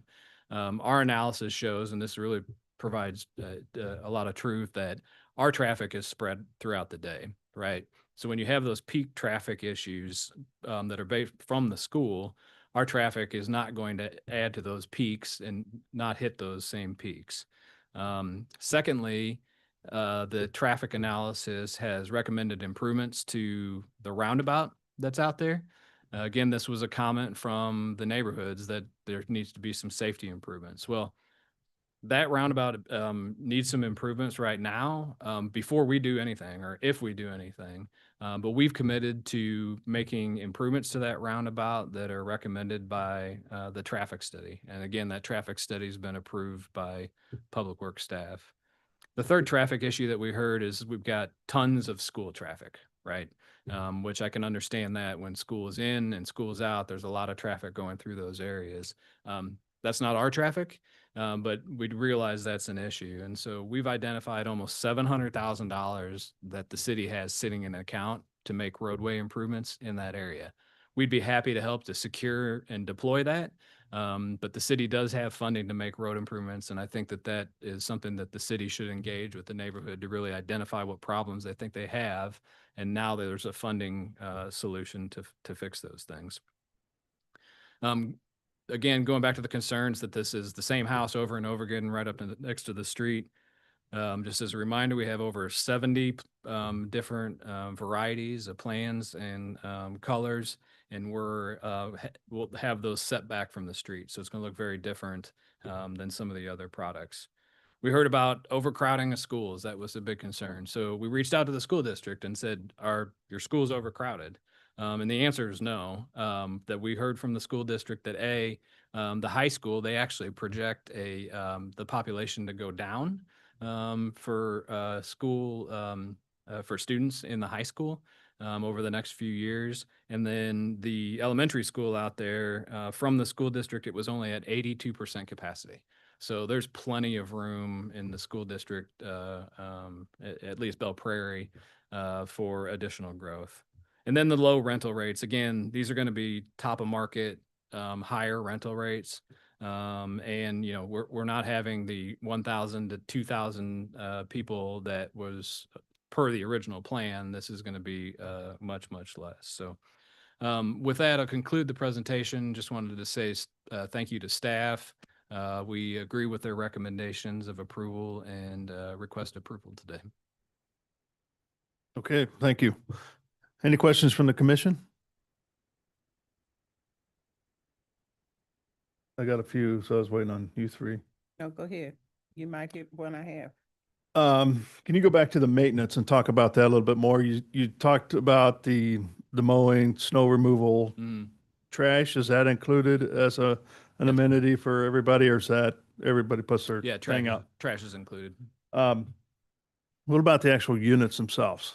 Are they maintained, or does the actual renter need to take care of the unit? No, they're maintained. They'll be owned by us. So we will maintain those. And then your maintenance person, do they live on the campus, or are they remote and then come in every day and kind of look things over? And pick up trash or whatever. Yeah, typically we'll have someone there full time or at least on call. Not really sure if they're going to live there or not, but obviously it's an asset for us. So the better we maintain, the better we sell, right? So our interests are aligned to keep this to be a nice community. Okay, and then your amenities, you've got your own club, clubhouse and pool and whatever else. Yep, fitness center, correct. Yeah, that some can be meeting used. areas. So yeah, it's kind of an all-inclusive type community. Okay. I think you hit all the stuff on the traffic piece that I was curious about. So more or less, it's taking an apartment complex, instead of being vertical, it's all horizontal. Is what you're doing. Yeah, essentially and the apartment complexes that were previously approved had many, many more units. So these are now all single family homes and much, much less units than what was originally approved and planned. What kind of phasing are you looking at? Will the whole thing be done at one time, or is it 2, 3, 4 phases? Yeah, that's a good question. It just kind of depends on market conditions. I think we're probably starting with 1 to 2 phases at the same time, and just kind of work ourselves through the community. But it's the intent to really build this community out, within a year or two. Okay, so you'd look to build from maybe south to north kind of thing, and make sure that you use the Shoal Creek and is that Woodland on the west for your access? Yeah, absolutely. Regardless of how the phasing works, the construction traffic's coming from Maple Woods Parkway and Shoal Creek Parkway. Okay. Stormwater management, I know you've got probably some preliminary plans done for that. Any green solutions you're doing as part of your stormwater management? Yeah, a couple things. One, the detention's going to be in the southeast corner, which was always per plan and kind of where all the other detention facilities are. Two, preservation of that riparian corridor. That's a pretty creek that we're going to keep. So, I think rather than trying to impact that and trying to mitigate it, keeping that area is pretty important to us. And then we'll also do water quality measures. Haven't gotten into the exact design of what those will be, if they'll be infiltration areas or just kind of, grass areas. But yeah, absolutely, we'll have those water qualities and BMPs in place. Okay. Streetlights, are those private or are they public? Private. Everything's private. Are they more of an ornate to kind of keep things internal, or are they? Yeah, absolutely. And we're going to spend a lot more time on that design when we get into, full engineering design. But again, this is a single family community. We want it to be lit as a single family community, not a big apartment complex or some commercial use. Okay. Did you say you have something, Ms. Beasley? I'm grateful for your questions. Those were right on point. I'm more of looking to see, since we're changing from commercial and you had the long list of types of services that could be provided, and as the chairman knows, I'm not as familiar of those amenity type things. How close are other amenities that they could use that you're not providing in the zoning for commercial? Yeah. So I think that the most used amenities that we've seen and however thousands of lots that we've done in the Northland are trails and pools and workout facilities, right? And so that's all going to be provided in the community. We've got a trail system which connects with another trail system in Ann Garney Park to the west. So that's the number one amenity that everyone wants. Two, the pool. Whether you use it or not, to have a pool, you just have to have one, right? That's kind of a neighborhood amenity that everyone wants. And then two, I guess there's a fourth one. The third one is the workout. You go get your exercise. You got a gym, a meeting area. You can have a party there. For a small amount of friends, that type of thing. And fourth or fifth, and probably most importantly, is where you get your Amazon boxes, right? So an area in that clubhouse to where, mail can get delivered and that type of thing. So I was asking for outside of your community, how far will people have to go for restaurants, retail. Mm-hmm. That's Okay. because when you looked at the list of commercial possibilities for the commercial zoning, my mind went to, okay, so if they don't have that close, how far are they gonna have to go? Yeah. There's some restaurants along North Oak, which is probably a mile and a half maybe to the west, and that's probably the area where I think most people would go. We're not up by 150, 152. Very right. It's kind of midway between 152 and 435, the upper loop. I know North Oak. Okay, thank Yeah. you. Anybody else? Okay, with that, let's open it up for public testimony. So if anybody out there that would like to speak regarding docket items 4.1, 2, or 3, please come forward. And when you do, state your name and address for the record so we have that. And again, 2 minutes to speak unless you're representing the homeowner association or something, larger group. So Yes, thank you so much. My name is Jane Brown. I live at 11119 North Euclid Avenue. With me today are 4 other individuals who are close to where I live: Beta Johnson, Dolores Voss, Barbara Winans, and Joanne Glass. Beta and Dolores live in Staley Hills Villas, where I live, and Barbara and Joanne live in Village on the Greens. 2 minutes isn't very much time. I will keep to it. I will tell you that I've had very positive experiences with Aaron Schmidt and Hunt Midwest, and also they've responded regarding with the traffic studies, Olson Engineering. So I am here to applaud them for listening to the things that we said. Others have things that they'll be bringing up, but the 2 things I'll bring up in the minute and a half I've left. The congestion on Maple Woods Parkway is such that most of us who live in the neighborhood right now can't even get to our homes between 7:15 and 8 o'clock. We can't leave, we can't get home. And then the same thing happens with around 2:20. So buses are just, they come out of Staley and Belle Prairie. No one has talked about how many children live or go to Staley. It's over 2,000, and Belle Prairie is over 700, and it's a 1-lane street. I was told by the planning department that the city ran out of money, and that's why those lanes are not 4 lanes. So I don't know. I retired as the director of housing here 2 years ago and was general counsel for the mayor. So sometimes I have information from my time then. The other thing I must get in is to talk about North Euclid. No one in Staley Hills Villas, not one of us, want North Euclid opened up. And that is important. Hunt Midwest doesn't want it either. May I have 25 more seconds to conclude? yes. It has never been opened.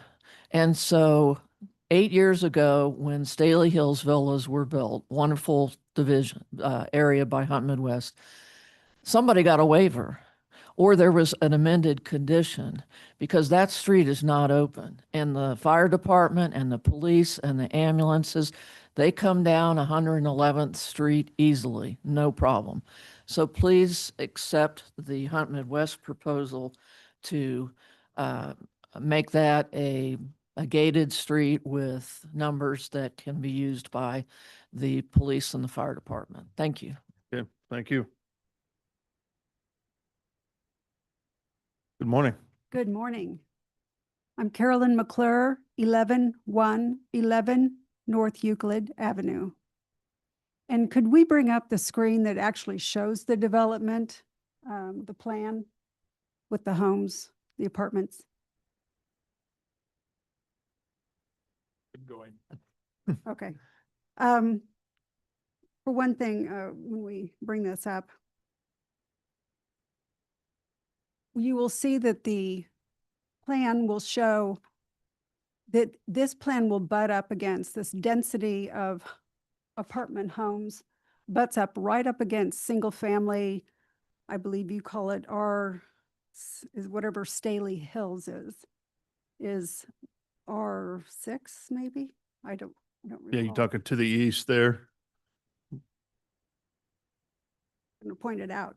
Yeah, I think he's got to share the screen Okay. so that those that are joining us online can see. Okay.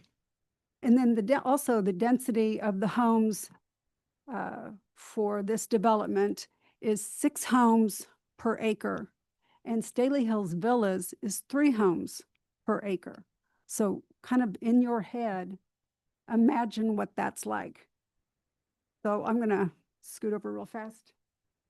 Okay. Homes lots are still for sale as single family homes at Staley Hills.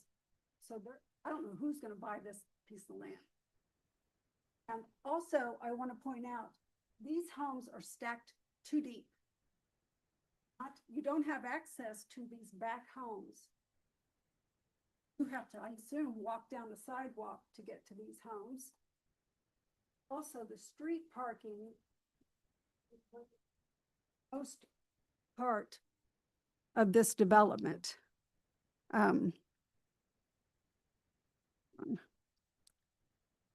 So my concern about street parking for the people who happen to live, rent, not own, but rent in this area is, how are you going to clear the streets? When it snows. So that's a concern. Also, and again, if I could have just a few moments. Better continue. So everything around this is owned homes. This is the only, and it's dense, rental area.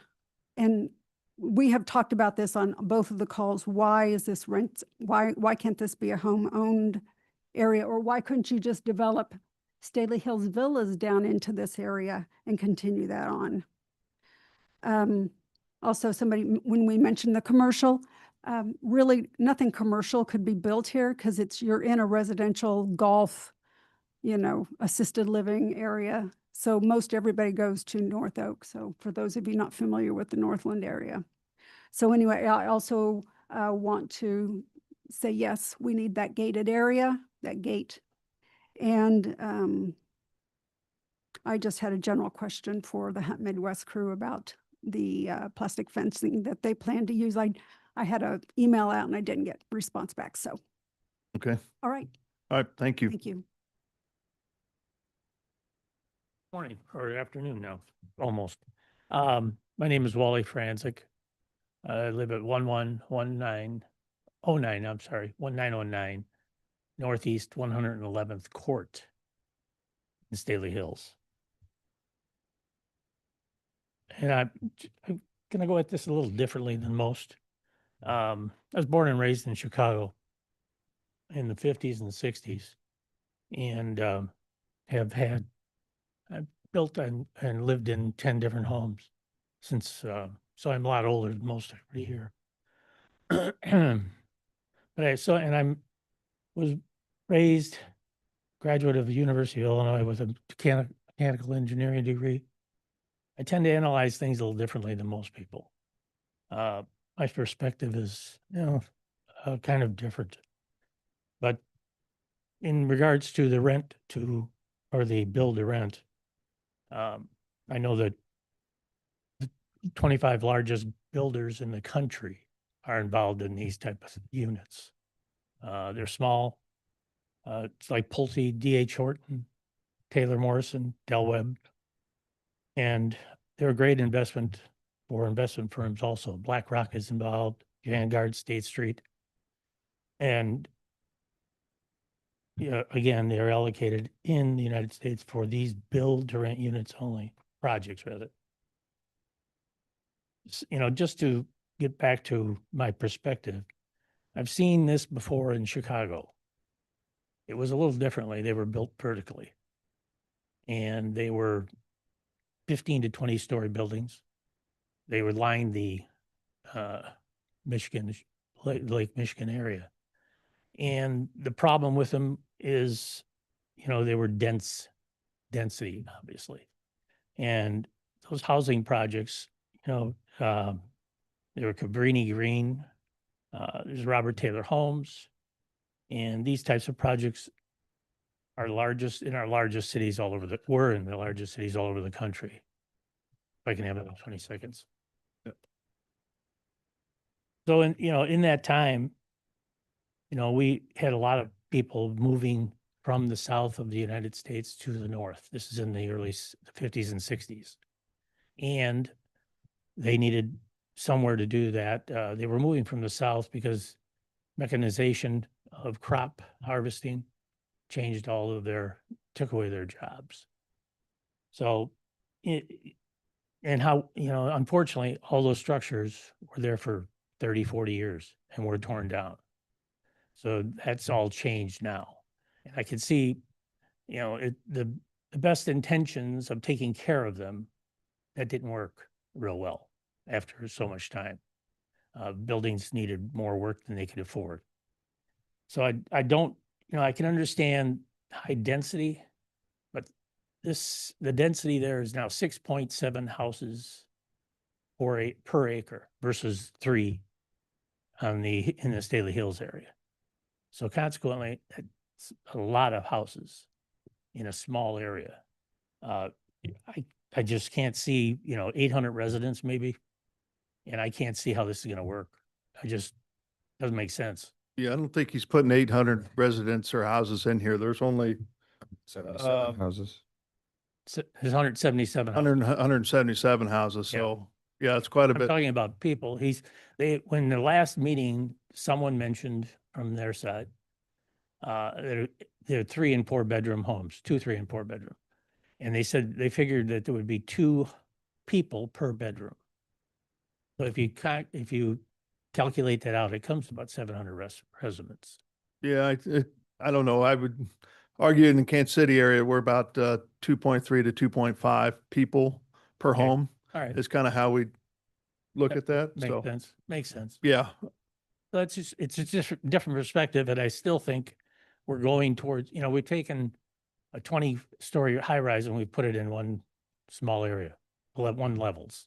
To me, it seems unworkable, almost unworkable, especially with the surrounding homes that are there. Thank you very much. Thank you. Anybody else want to speak? Yeah.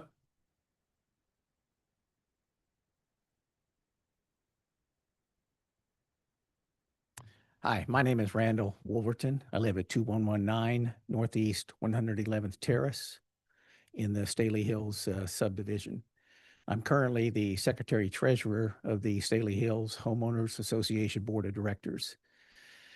And thank you for allowing us the opportunity to speak. And I just want to start off and say that Staley Hills is a Hunt Midwest community, and the Hunt Midwest Company is held in very high regard throughout Staley Hills, as well as many other companies. And we sure appreciate the work that they've done on this and the hard work these gentlemen on my right have done in this, but we think it falls short of where it needs to be.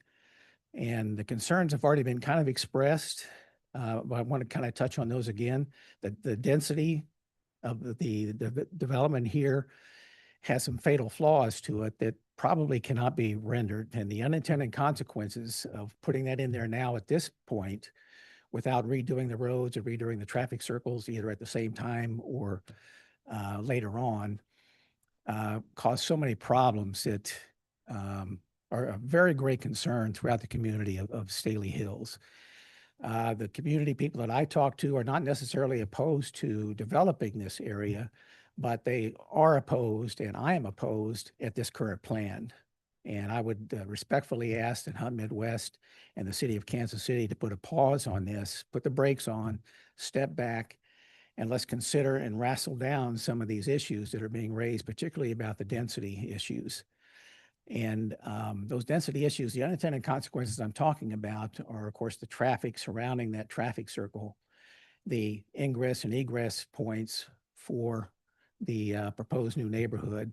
One empties out on the Shoal Creek, one empties out on the North Woodlawn. But those are narrow streets. Those are narrow roads that are heavily traveled, and the speed is way too fast, and the congestion there is a very difficult issue to overcome. I'm not seeing any communication from the part of the developers with the Kansas City Police Department or the Kansas City Fire Department. Maybe they've done it and we don't know about it. But with the increased traffic, with the increased population there, those entities should be contacted and consulted about whether or not they are going to need to redeploy resources to cover those areas. As we all know, the KCMO PD is stretched very thin, and throughout the Northland area, it's even thinner. And can they handle the anticipated calls for this area? I'm sure they would step up and say, yeah, we'll be there. But we know that the response times are naturally delayed with the number of calls that happen. So that's a big concern. I know that the board is concerned about things like the flood control plan that we have in Staley Hills. We have a flood control system there that's been in place since the property was developed, I think about 21 years ago.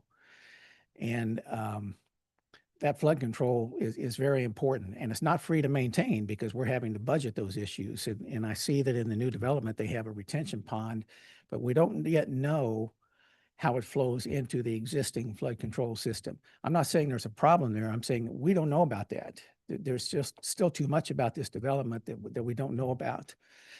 I was just given today this revision for the traffic study that was originally done, but there's a current revision to it.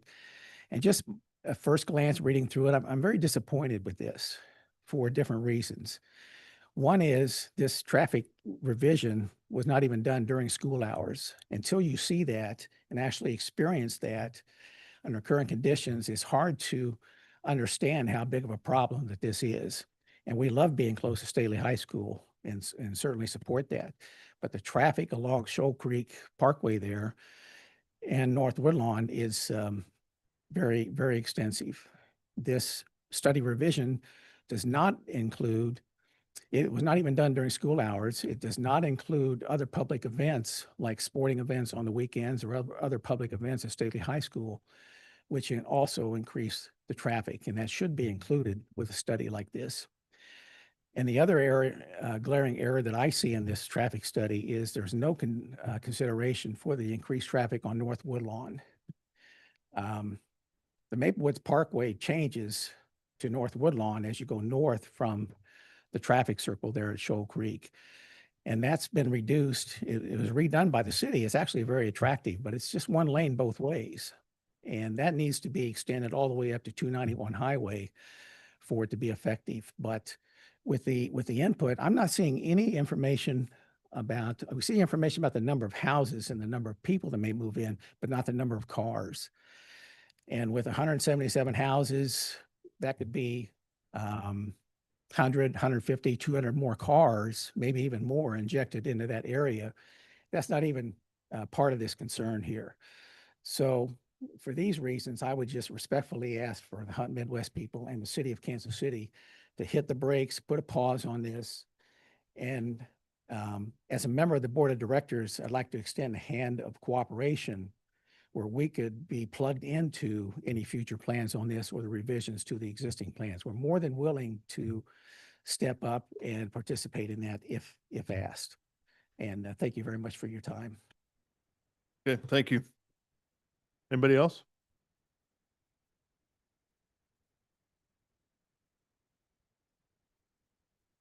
Good afternoon, Chairman and committee members. My name is Jeff Phillips. I live in Staley Hills in the residence at 2308 Northeast 112th Street. I'm up here with the same sentiments as the last gentleman had with the traffic. The traffic is just enormous in the Northland. When Parks and Rec designed Maple Woods Parkway along with Shoal Creek Parkway, it bottlenecks right at the intersection on the roundabout there. And these young kids, as soon as they turn 16, they all want to drive to school and they all have a car. But what happens is they don't use the roundabouts properly. They go through the roundabouts. So that's another big concern in the Northland on the roundabouts. But what they could have done at the time that they implemented the traffic up there, they could have opened up Staley Road and connected it in within Shoal Creek Parkway headed eastbound and continue that on. We would have had 2 lanes going east and 2 lanes going west. Staley Road would have dumped out at Staley High School, which would have created less congestion in the traffic. Maple Woods Parkway, the lanes are only 20 feet wide, 12-foot wide on the drive lanes. And then there's an approximately 8-foot section over there for biking. And then there's a 10-foot section for sidewalks. Now, if you've ever traveled up there during the winter and someone gets stuck on Maple Woods Parkway, you cannot get around them. I think that proposes an emergency issue. If you have to go either direction or someone has an issue on one of those on Maple Woods Parkway, presents a problem. And Garney, it bottlenecks down to just 2-lane, one coming, one going. So if we could actually take a serious look at the traffic study in that area, I'm not really fond of the high density of that with additional people put up there in the middle of residence. Because when I bought the home, it was set that it was residential. Of course, I know it's commercial and they can make it whatever they really want to make it. But I mean, I would like to have a little bit more conversation about the density of that project as well as the traffic. The traffic is the major concern for us right now. So I want to thank you with that. Okay, thank you. Anybody else? Do we have anybody online? Yes, there are 3 people online. Just a reminder for anyone, there's 4 people now, who wish to provide public testimony online, to please raise their hand now so we can identify you for the public hearing. We'll start with Shayna. They are connected and can speak. Hi, everyone. How are you guys? My name is Shania San, and I live at 10912 North Brooklyn Avenue. I actually have a slide deck that I would like to share, if it's okay, and I can share screen. Yeah, I think so. Yep. Okay.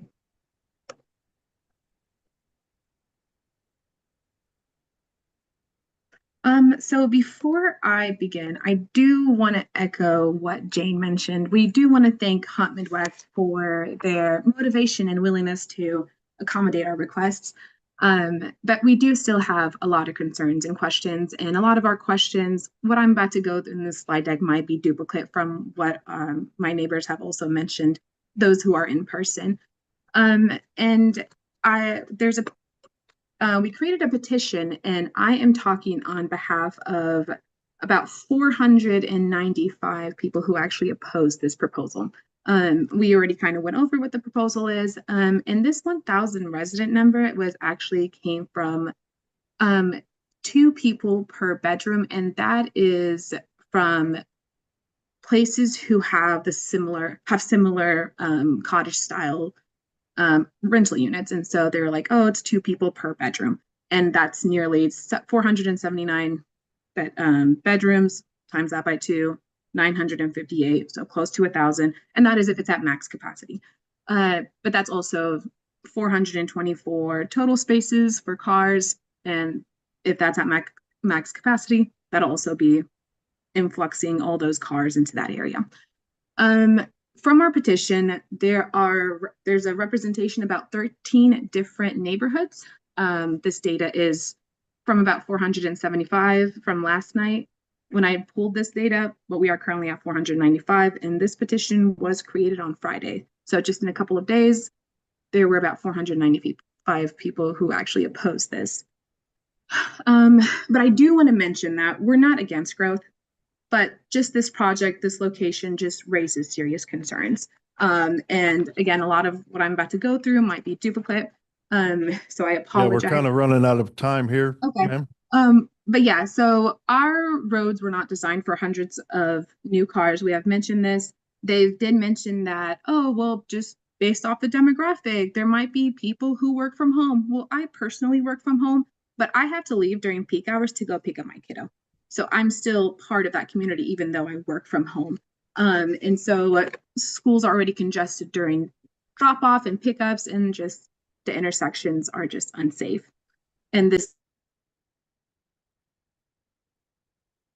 Okay, we're running out of time here. I think we see your information on the screen. And so I think we need to move on.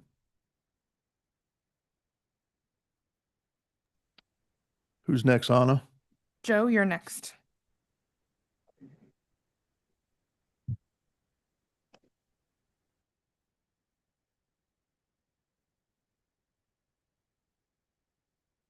Joe, if you still would like to provide public testimony for the collection at Staley Hills. Hello, hello. Can you hear me? Yes. Hi, we're Joe and Nancy Cerrone. We live in Village on the Greens at 2003 Northeast 107th Terrace.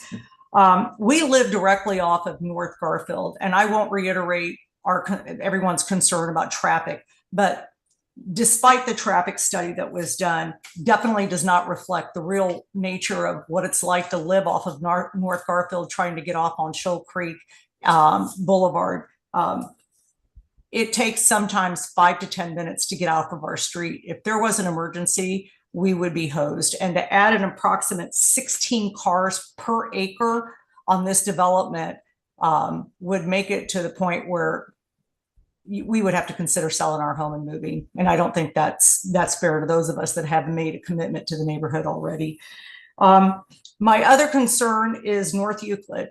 If your proposed traffic exits are Shoal Creek, Maple Woods, and Euclid, and then you're talking about making Euclid gated with a code for police officers to get in. I'm a healthcare professional, and that's probably the least smartest thing you can do.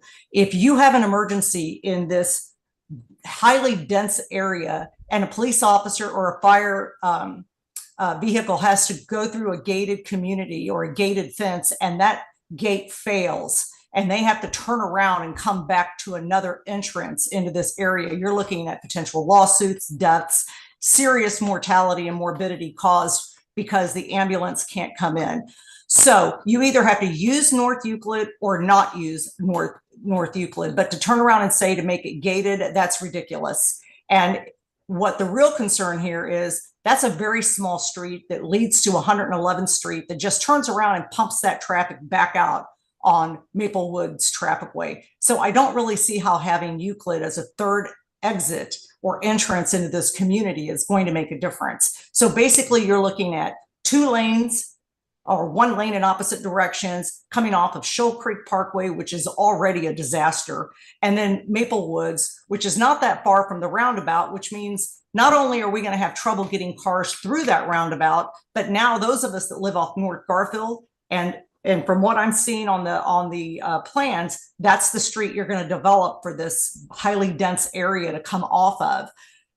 I just don't see how your traffic study reflects the true life of what's going on in this neighborhood. And we're extremely opposed to this dense neighborhood coming in or this building. Okay. All right. Thank you. Okay. Anybody else? Next is username wall.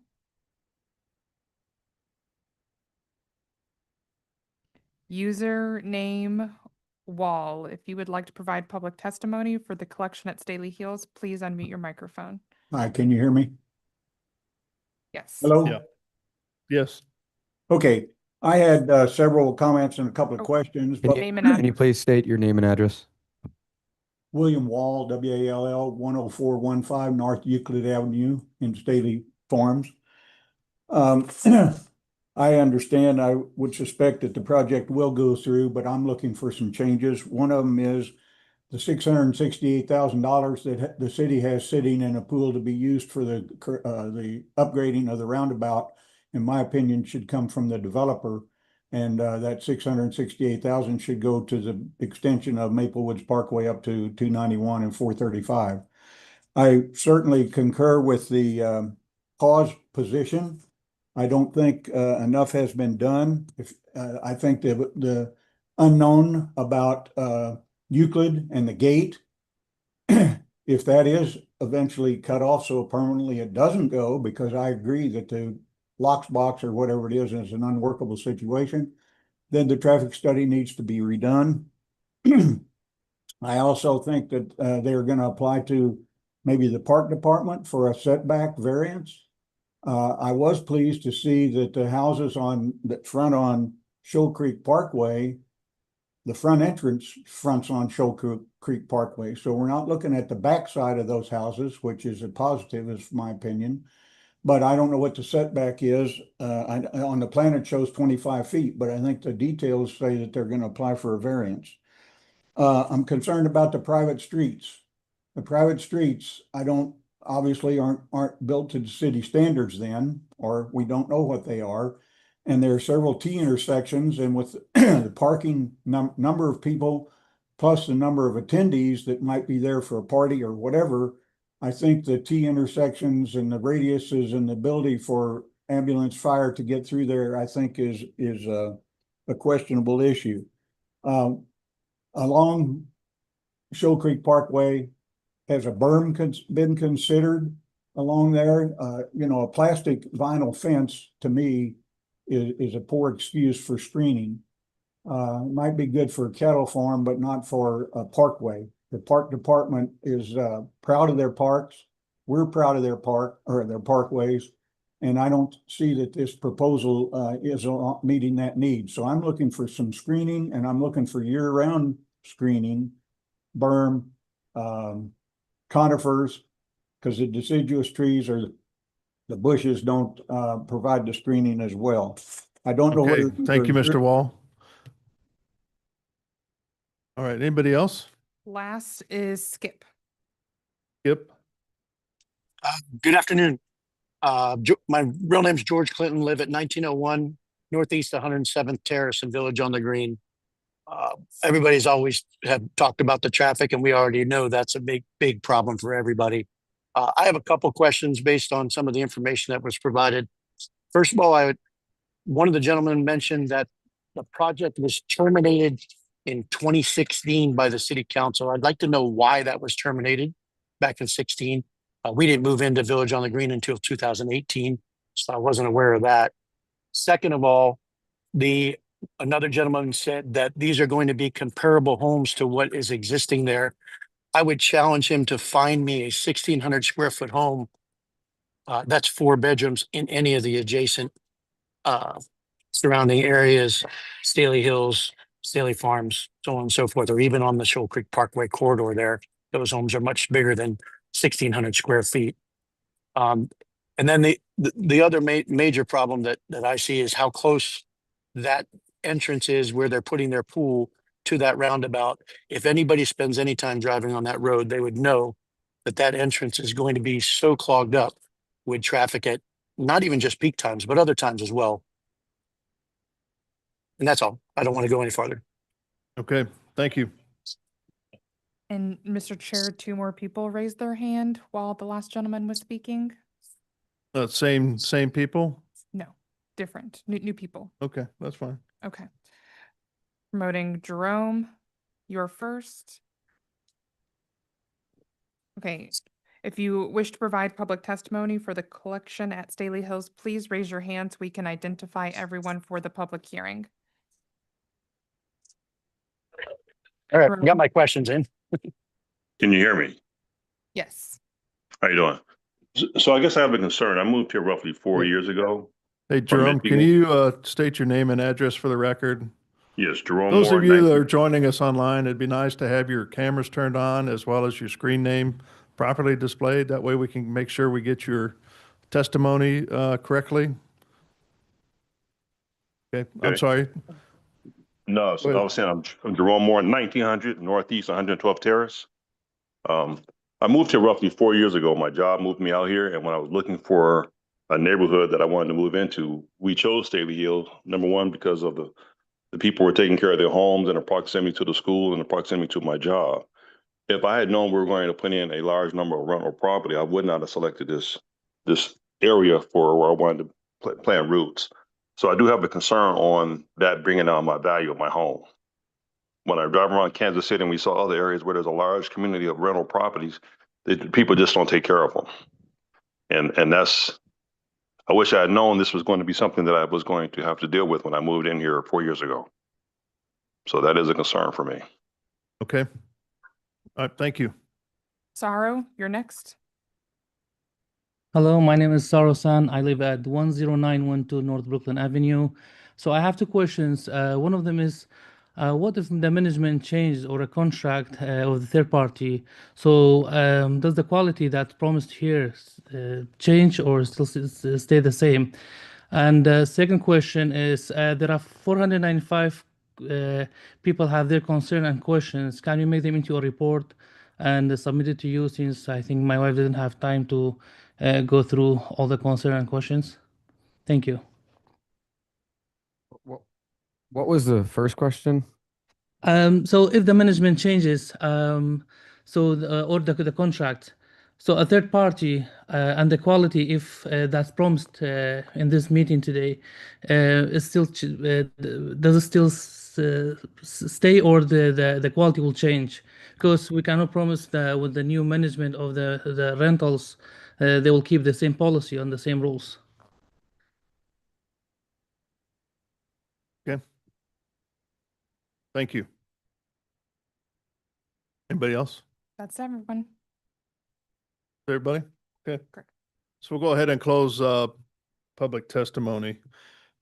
Do we have, so somebody from Public Works or Parks, one of the challenges of the road network here is it's parks. And so you got Shoal Creek Parkway and Maple Woods Parkway. But also some of this is approved by the Public Works Department. Nicholas Bolsonaro is available online if you have direct questions for Public Works. Yeah, I'd just like to hear from him on the traffic and maybe the internal, street standards. If he could talk a little bit about Maple Woods Parkway and Shoal Creek Parkway. I think we all know that there is a lot of traffic up in that area right there. And he may or may not be able to answer all the, questions about when will Staley be fully improved. I don't, Well, yeah, I'm going to add to that while he's answering those questions. What have they done on the existing conditions to make it better, or is there a plan to make it better? Well, yeah, so it's a city responsibility on this, just given the designation of the street. So, yep. Yeah. Yeah, good morning, Nicholas Bolsonaro, city engineer. During the testimony, Hunt Midwest stated they submitted the traffic impact study, and also Mr. Schmidt identified some funds for making improvements to the roundabout. I believe one of the concerns is the eastbound on Shoal Creek. There's a slip lane on the roundabout that's not very well designated. Some people make U-turns there. We're planning on making improvements there to the signage. That roundabout does handle quite a bit of traffic. And I know, like you mentioned, this parkway system is the Parks Department. The Shoal Creek Parkway, it's not fully completed to the east. There are plans to, eventually connect that down, but I'm not aware of when that will happen. So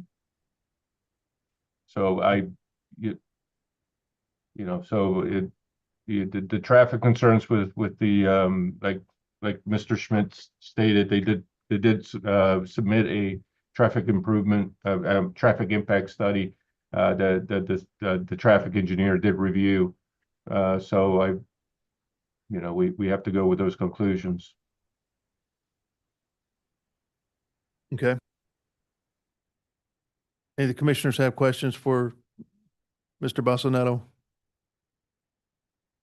Okay, thank you. Is anybody from Parks available? No one from Parks is online. Okay. So now that we've concluded public testimony, there are several things brought up. Traffic, density, communication with KCPD and fire department, stormwater management, why rental, why not for sale? Screening. Yeah, do you mind talking a little bit more detail on some of those things? And I'm sure we might have some other questions as you go through some of that. Yeah, sure. Happy to respond to that. I think that density and traffic, right? Just to start off with, is that this property has always been planned for commercial and apartment uses. There is a significant amount of density that comes along with those. There's a significant amount of traffic that comes along to what has always been planned on that property and what's permitted with the current zoning district and supported by the city's land use plan. We've made a significant downgrade, or really backed off what was approved there to only have 177 single family homes, right? So I'm not saying that this solves all the problems out there, but again, this is a request to downzone to residential to have significantly less density and significantly less traffic than what was always planned out there. From the traffic standpoint, again, there's professional traffic engineers that look at this. We hired one. A professional traffic engineer reviewed that and has approved it. And so, again, we are doing our part. There was improvements that were suggested by the traffic analysis to the roundabout. And I think we have a slide that we can go in and show you all the improvements that we've agreed to make, even though we don't even have any traffic on that right now. These are existing problems probably from the school or other areas, but we've committed to making those improvements. So we are 100% reducing the amount of traffic that's always been planned and making our contribution towards those traffic improvements also. There are maybe existing problems out there, and of course that's a city issue, right? But again, we've identified, I don't think really very many people even knew that these funds existed before we dug into it, that there's almost $700,000 for improvements out there that are city responsible improvements. Again, we'd be happy to go out and secure that money and, talk to the residents and find out what, if they want, what their specific issues are and use that money for what it's intended to do. So there's money out there to fix things, right? It's just a matter of going out and securing it and using it. So can I clarify what you just said? Because you said you're willing to work on the roundabout. So you're talking about in addition to the money you've located, you're willing to put additional money in? That's correct. Okay. Yeah, we're Just committed wanted to confirm. make all the improvements on the roundabout that were recommended by the traffic analysis. Plus, we'll volunteer if they want us or anyone wants us to go out and secure that $700,000 and make sure that it's spent on improvements in that area. Okay. Thank you. Before we keep going, just quick question, density wise, do you have an idea of what in the current state, what you could have density wise on there? Yeah, so just from a multifamily apartment complex, over 1,100 units. So that's 40 units per acre is what's allowed by code right now. So essentially 2,000 people. 2,000 people, right? Yeah, and again, that petition, it says there's 1,000 people. That's not. I just want to know what currently without, what you guys. At least 2,000 people. Okay. Yeah. This is a question towards, I just want to hit them as we go, otherwise I'll forget. The traffic study, does that, I know we do traffic studies all throughout the year, but most of the time it does take into account different times of the year and different densities. So one of the comments from a lot of the neighborhood members was that it wasn't during school times and stuff like that. That was taken into account during the traffic study or not at all? Yes, it was. We used the MoDOT's land use Gotcha. recommendations. And so based on Staley Hills, that amount of land of that school use, we pulled those numbers.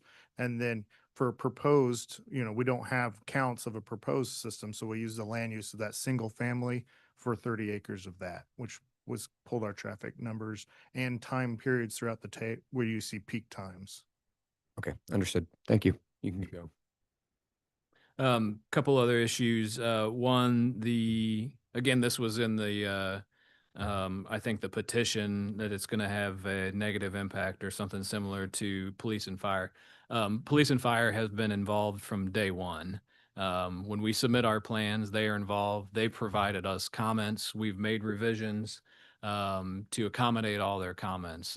There are conditions that police and fire do have on this plan, which we've agreed to. So they've been there from day one.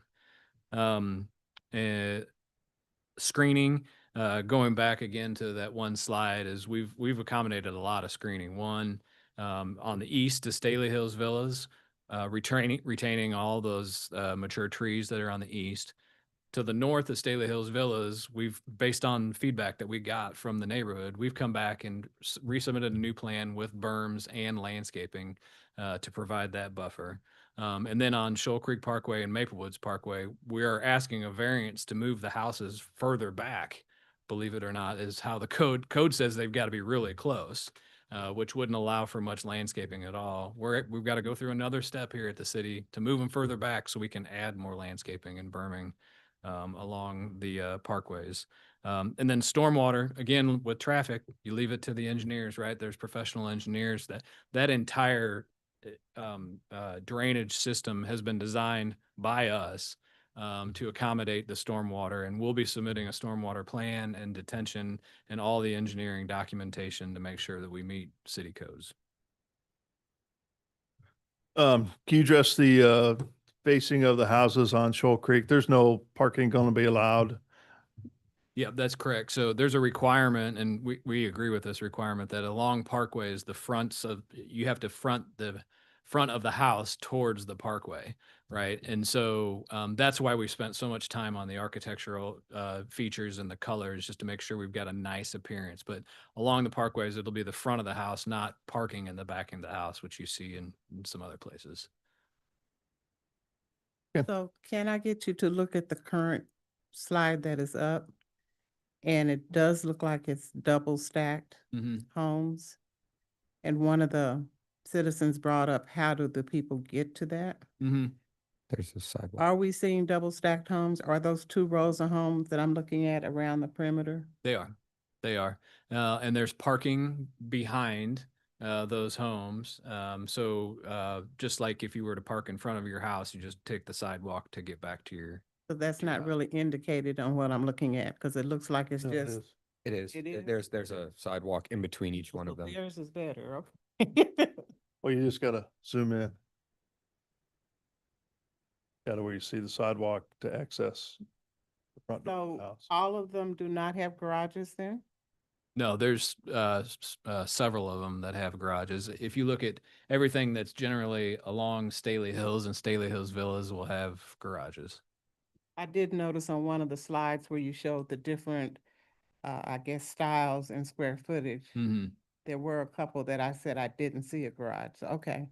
So those are probably across the frontage. Yeah. These have the garage. Okay. Those do not. Yeah, so essentially along the east, that little curved area, that's all villas, right? With driveways and garages, and then the rest towards the corner is the high density. Correct. But, yep.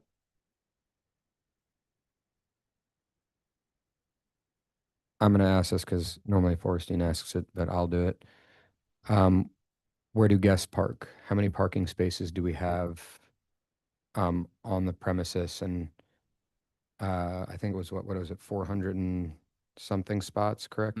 Yeah, that's a great question. We asked this question to Olson when they were designing it, is where do people park, especially the guests? So if you can. Yeah, so there are 425 designated parking spaces off street. You know, some you see like they're headed in, but you're not parking parallel on the street. Everything is off the lane of traffic of the street, which is quite a significant above what code requires.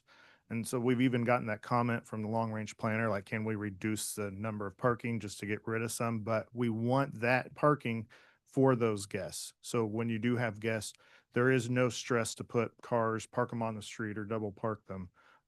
So you see street parking along the street. You have parking garages that are dedicated. That's what those little square rectangles are, kind of that are notated 5G or. Yep. And then along with that continuation of North Euclid, those homes have 2-car garages with a driveway that is large enough to park 2 cars in the driveway without interfering with the sidewalk. What's the street design look like? 2 12-foot lanes with curb and gutter? Yeah. So we're at the city's standard of 25-foot back to back with curb and gutter. And then your parking on that would be an 18-foot parking stall. Yeah. So that should answer the question about street wide enough for snow removal and stuff. Yeah.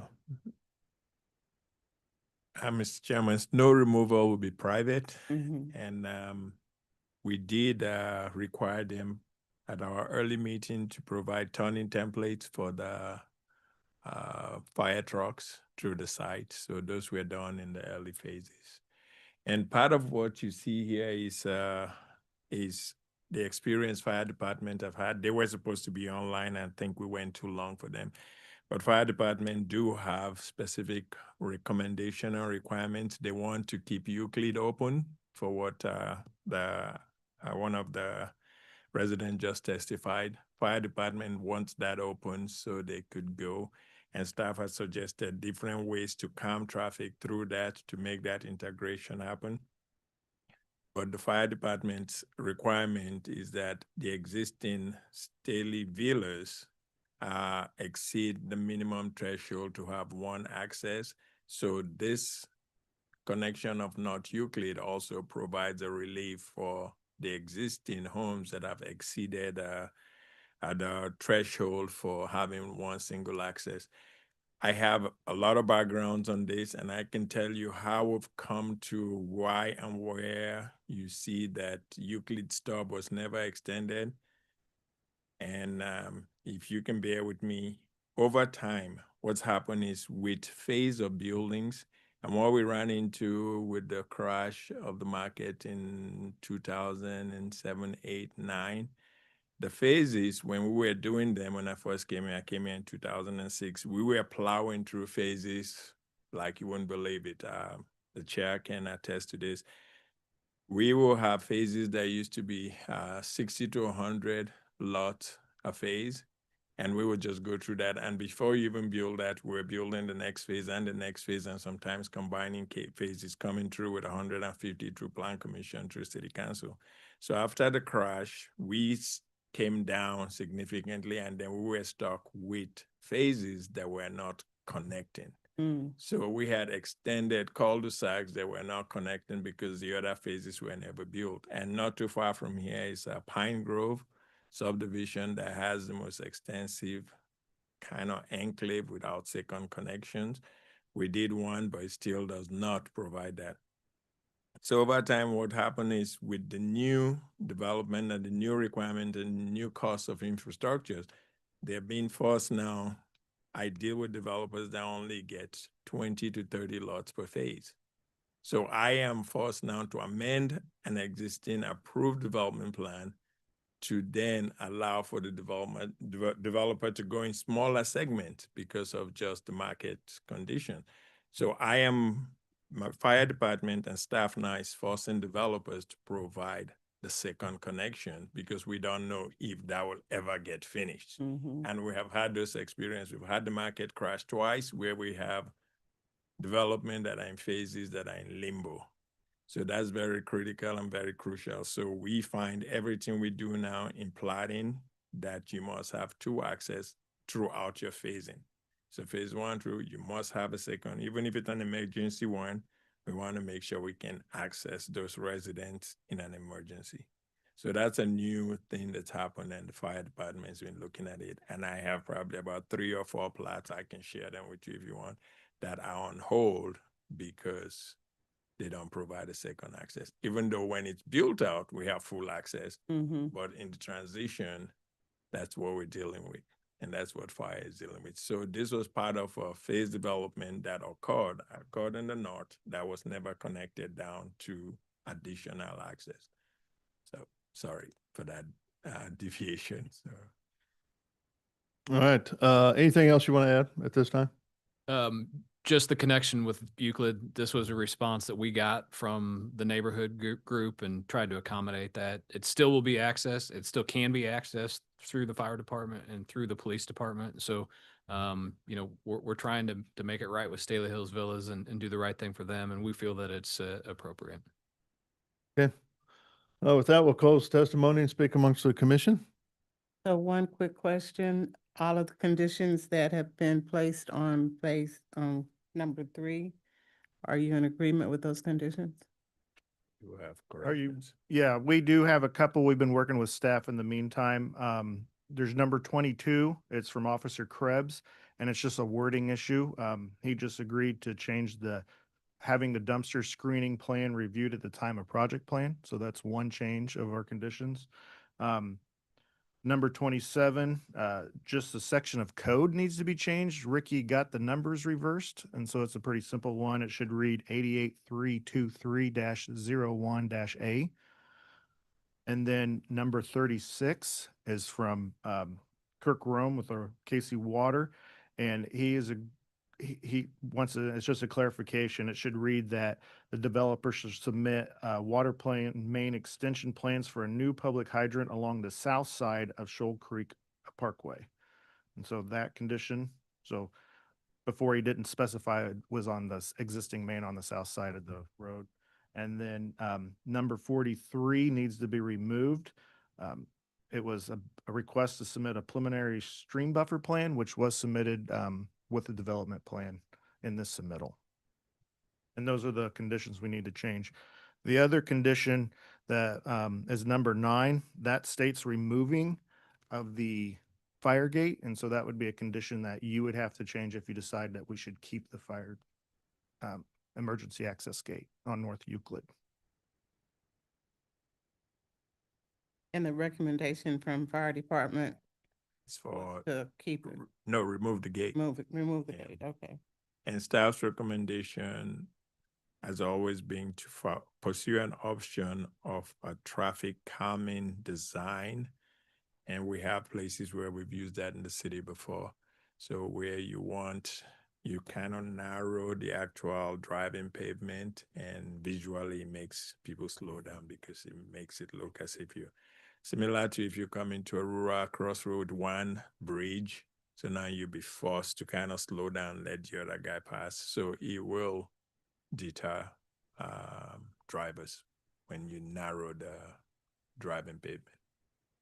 And just for some additional information, our traffic memo, when they looked at that analysis, they did anticipate a high volume leaving on North Euclid.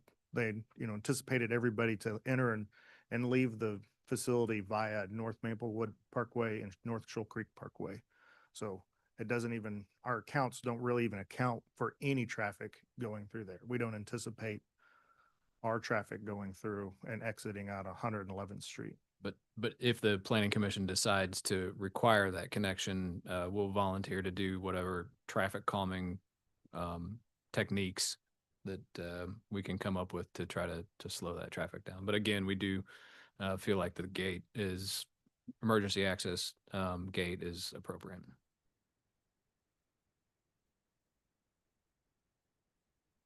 Okay. Thoughts? No additional comments from me. I mean, my only question is the fire gate stuff. I mean, whoever had mentioned spoke about that having to get out and open a Knox box to get in seems counterproductive to fire and stuff like that. But at the same time, yeah, that's my only hiccup. I don't know what is more. I mean, I do think traffic calming would, or some sort of adjustment to the road would prevent people from going that way if it made it a little bit more difficult, but it's still an access point. And I do have a sample or an example of where that was done. If you want me to share, I do have and Might as well. Yeah, it couldn't hurt. So this is, if you're familiar again with the Northland, this is on 152 and Shoal Creek Parkway. So this is the preserve at Shoal Creek, and this is Shoal Creek Golf Course. So this is a booth. This is where Quick Trip is right here. Andy's Custard is right here, and the Safeway door is right here. So right here was the connection to the preserve. So in the preserve neighborhood, we're also opposed to connection of this to this commercial area within this development. So what staff recommended was the narrowing of this. So what you see is that at this point, there's 2 locations that was brought in. Sorry, I think that was all I had. So that was brought in, and since that was been done, the subdivision have been okay with that, but they were against the connection of this when we went to put in Andy's, and we also went to put in Quick Trip. But the connection of this, there should be more planting than this. This is not well planted, but we've learned from what this came out to be. What we'll probably design will be better and more effective than this. is there something in there like to keep the water from building up in the corners, or how does that? I think the grading was done to make sure it drains It down. kind of to popped the- out to the street? Yeah, Came so out. drains back. Yeah. Okay. All right, any comments from any commissioners that would like to make? I've already made them. Yeah, I mean, I guess other than the comment on the gate, I Oh, don't, I'd kind of like to, just being the Northland person, so this area for me is one that I travel from time to time because I got kids that play sports or band or whatever, and we go to Staley all the time, and the traffic is not the best. It's an existing condition that's there now. It's not a result of this subdivision. In my opinion, there's a bigger need and bigger issue that needs to be solved, and I think that needs to come and be helped by the Parks Department, the council members that are in that area. They need to help provide some improvements to that, provide funding for the street improvements to make it happen.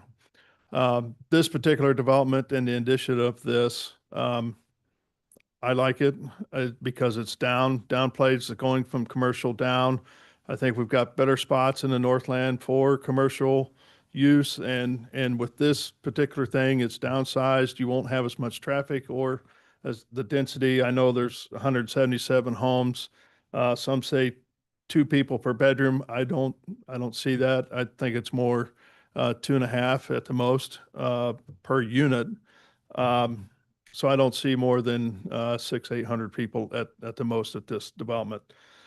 It is going to cause a few more cars, but I don't think it's going to have a major impact on what you already see out there.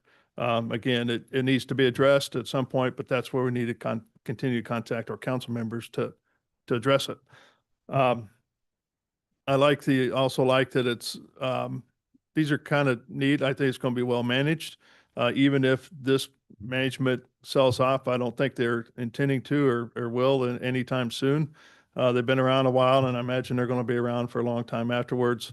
So I do like it that it is a managed community. There's going to be somebody there not only managing the site, mowing, picking up trash, but also to maintain the actual units themselves, the buildings. As I think I'm close to the oldest one here on this group. I mean, it's the perfect place for me, that I would think that I don't have to maintain anything. I just get to live there and enjoy the amenities. I think it'd be a great spot. So, but I do like the concept of moving an apartment from a vertical to a more horizontal. I think it's just a lot more friendly. You have more sense of space and with a little separation from your neighbor. That's me as a Northlander. I would not like to live in the dense areas like my colleague would in some places. But in any event, I do support this project and think it'd be a good addition to the Northland.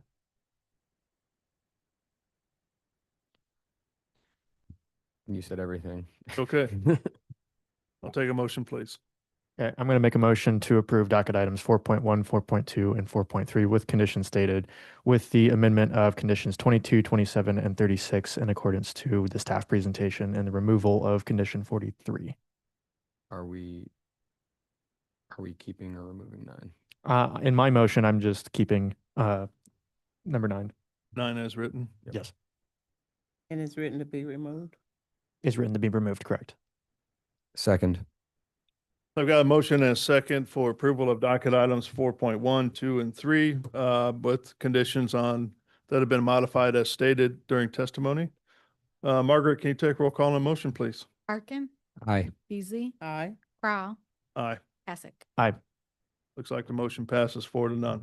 Thank you, everybody, for coming in. I appreciate your comments and hopefully we can talk to our council on the traffic. Thank you. Thank you. All right, let's move to docket item number 5. Docket item number 5, this is case CD CPC 2025-78, amendments to Chapter 88, the Zoning and Development Code by amending use tables, sections 88-120, 88-130, 88-140, and adding section 88-353 to establish standards for large format uses, and adding section 88 339 to establish applicable standards for data centers and amending section 88-800 to establish definitions for the proposed amendments in the zoning and development code. Jennifer Reinhardt is the project manager for this case, and we also have our consultant team with us as well. All right, just one thing here as we start on this item. It's presentation today. There's no decision making and no public testimony as well. That is correct. And then we'll continue the case to September 3rd. Just a quick question. To do more of that, what you just detailed. Okay. Is this going to establish a quorum or is this? We can reestablish a quorum by the rest of the members reviewing the case, today's discussion online. Good call. I see our attorney not liking that so well. I'm look at the rules. I don't know the rules. I know the BZA, I think the BZA rules address, but I'll have to consult the rules. Yeah, because I kind of agree. I Yeah, think we need to have our members here, especially I think Enders would be interested in this. I think everyone would be. So I hate that you guys spent all morning, but I think we'd like to have a full quorum if we can. Commission, if we can. All of that, if it's addressed. Let me find it so I can. That's a great question, Commissioner Arkin. Well, thank you. No, this one. Asic said it, not me. But I was, Doesn't matter. I was It going to just- say it I- right I was after just because I curious. was like, that is the last thing I want is not to have other. Any idea what our docket looks like in August? We only have the one meeting. Long. Great. Sorry. No. They were coming back in September anyway. Can't they just come in September? I haven't missed one yet. Is there by chance, so before our next meeting or when we continue to that, we can get your stuff a little bit earlier than, Yeah. because I think we get our stuff Friday. Mm-hmm. Maybe we get it earlier in that week, just have plenty of time to review. Yeah, we're happy to. And with our upcoming meetings in early August for additional public comment, we'll incorporate that and make sure that you all get the If we materials well in continue advance. today, is this going to mess you up in your timeline of things? We were really looking at today to give you all an update on this project since we were last before you in February, and then answer questions you may have, and just if you had any comments on this issue and our approach for Kansas City. But we are happy to, come back at a more convenient time, and we'll make sure that you all have the updated materials well in advance to, updated from what's in the current staff report and docket. And Yeah, the it's- current summary of public comments that we've received so far as we It's- continue to have additional meetings and additional. Yeah, I'd love to hear it, but I think I'd really like our other commissioners to be here. And I know Commissioner Enders, this is probably something that he's very interested in and being a part of. And I'd hate for him to have to sit out because he didn't make this, God forbid he went on vacation. Asking during, but it's about a code amendment? Correct. I don't think the rule even applies. But But let me we've find made our out. decision, right? We're continuing. What's that? We've made our decision to continue. You think so? Yeah. It's possible we could have a special meeting too, to hear this. And I wouldn't have a problem with that, during the first week of August, that we have a special meeting where we're just dedicated to this I'm okay with that. and it's I'm all okay with that. virtual. Okay, Yeah, Is that possible? absolutely. So that would still be the same week we would have normally had a meeting? Yeah, I'm thinking some people were on vacation and stuff that week. yeah, if we did. yeah, but all virtual. Maybe someone could pop in for. On vacation? I do it all the time. Well, I did. everybody- I had Yeah, a couple all the meetings time. ago. I found what I was looking for. So the typical rule is that only members present at the original hearing can participate in any continued hearing. However, the rules in 7E include an exception, and it says this provision shall not apply to any hearing of general application, specifically including text amendments, which is this, master plans and area plans. So you could go ahead, and if we didn't have the same 4 members, that would be okay. That's an exception. Up to you. What's the commission want to do? I'm open to listening to it, Yeah, I since can it won't do be a quorum. I mean, it's just an update as they continue to progress Okay. it, so. Let's move forward. We're doing it. There will be. What? Oh, Wait, there's no public, no, there's no public. Yeah, I won't have Yeah. any public testimony today. okay. Yeah. Just an informational briefing. Yeah. It's just a informational piece, update on what we're getting today, and then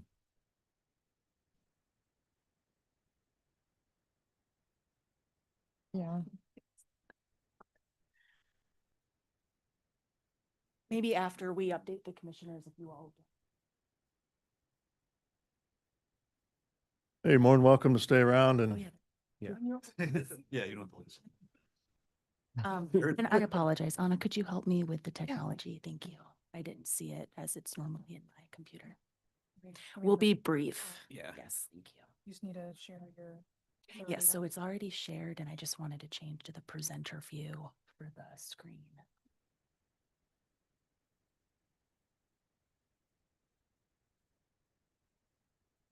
Okay.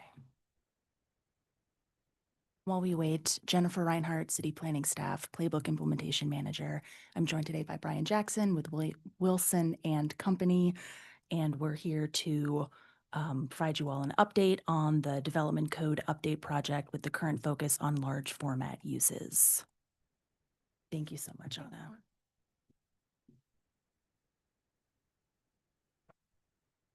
Okay. Again, we were before you for an initial presentation on this project earlier in February. Now we have more information about large format uses. Our request is to bring this item back in September to allow for additional public engagement. And a summary of the public comments we've received so far is included in the staff report, and a note that it has already informed revisions to the draft code language that's part of the docket today. As a brief recap, since the Casey-Sperry Playbook, the city's updated comprehensive plan was adopted by council in April 2023, we are now in the implementation phase of that. A key playbook objective is to periodically review and update our zoning regulations to encourage effective development and growth patterns in the city over the next 20 years. And so this presentation and these proposed large format use text amendments are the first of this initiative to come before you for review and specifically address an emerging development type in Kansas City. As you all know, we have seen recently an increase in applications for large-scale industrial projects such as distribution centers and data centers.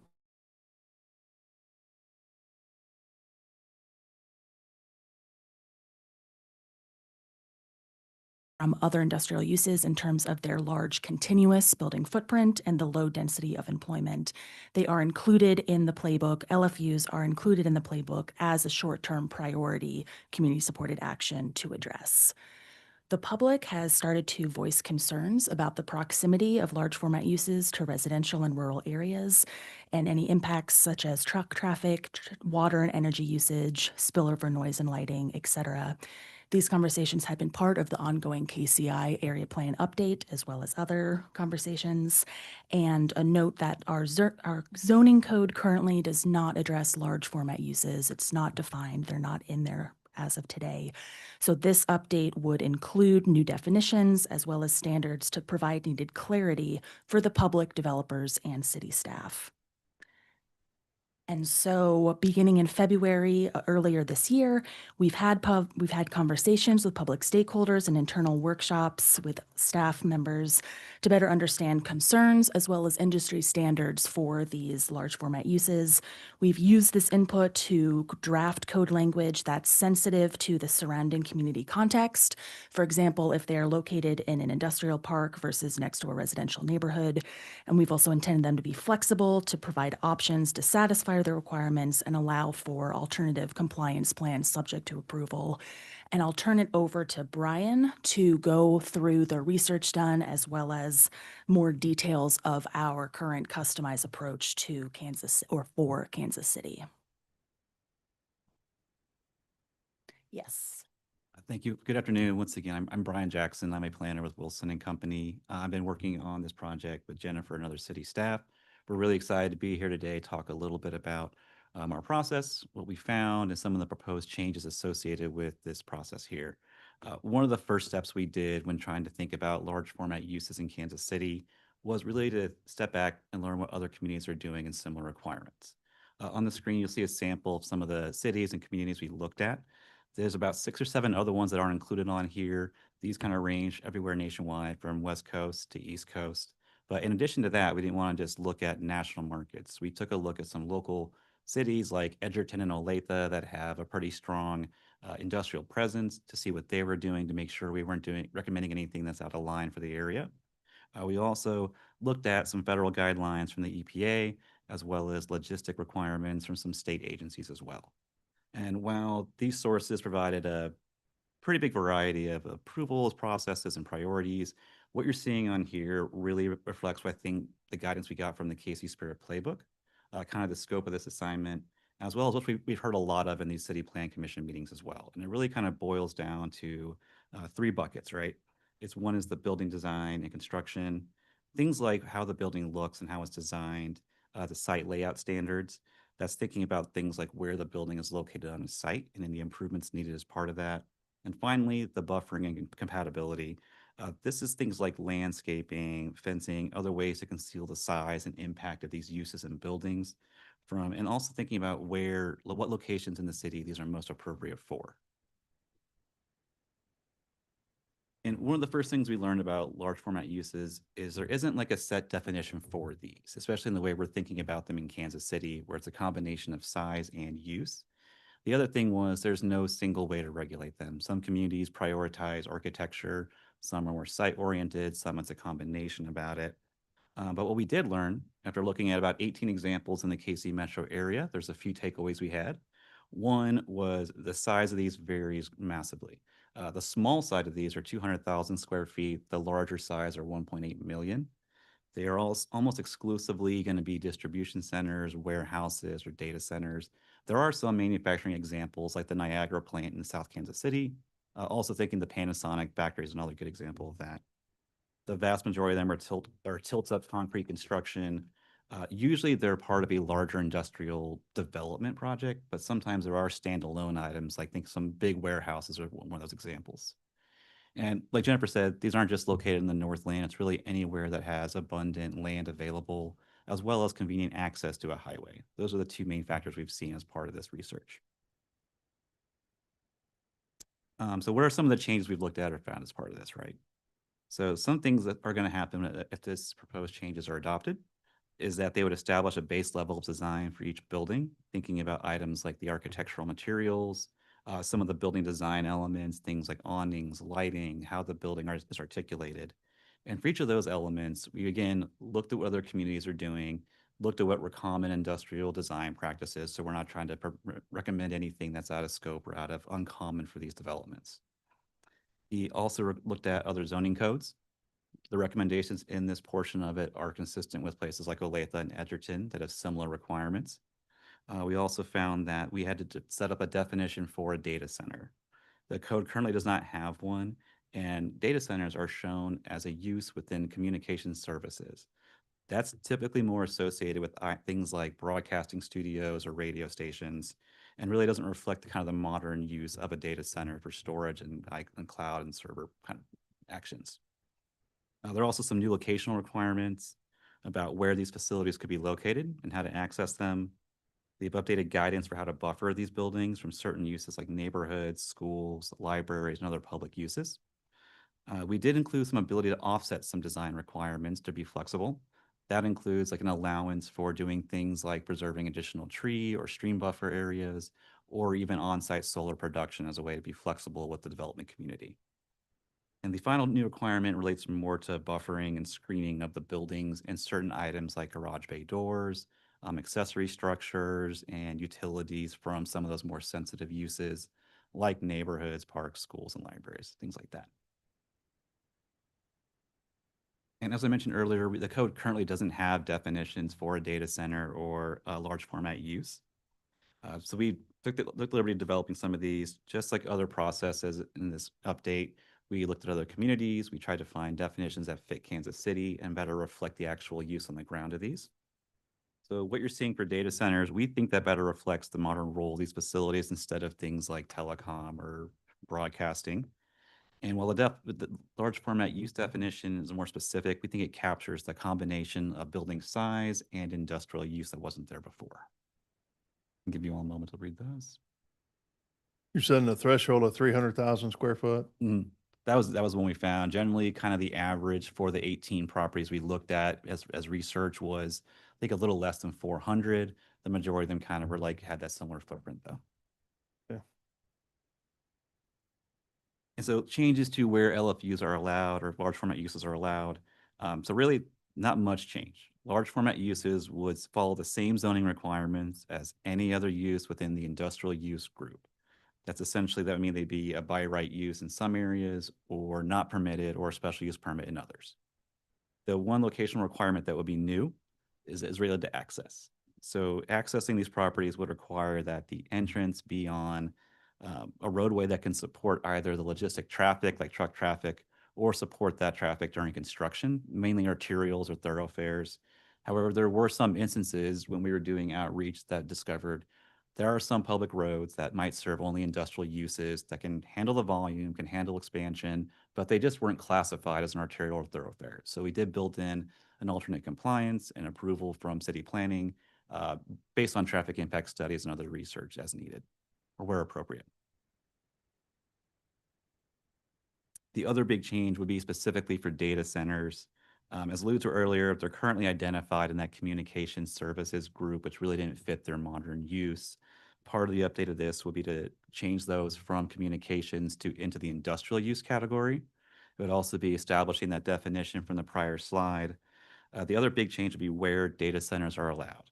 So you can see the table on the screen here. That very top row in blue is the kind of the relevant zoning categories in the city. The middle row, that's where the current communication services group are either allowed by right, special use permit, or not permitted. And the bottom is where data centers would now be allowed as part of that industrial group. One note here, or two notes here actually. Nothing else is changing in that communication group. So all the other uses, all the other categories that would remain in place, they would not be restricted from any of these locations or zoning categories. The only thing that would change is data centers. The other note is in the 18 examples we looked at here in Kansas City, none of those would have been affected by this change. And that concludes my presentation. I'm happy to try to answer any questions you might have or notes from it. Any questions from the commission? So the S means what? Oh, special use permit.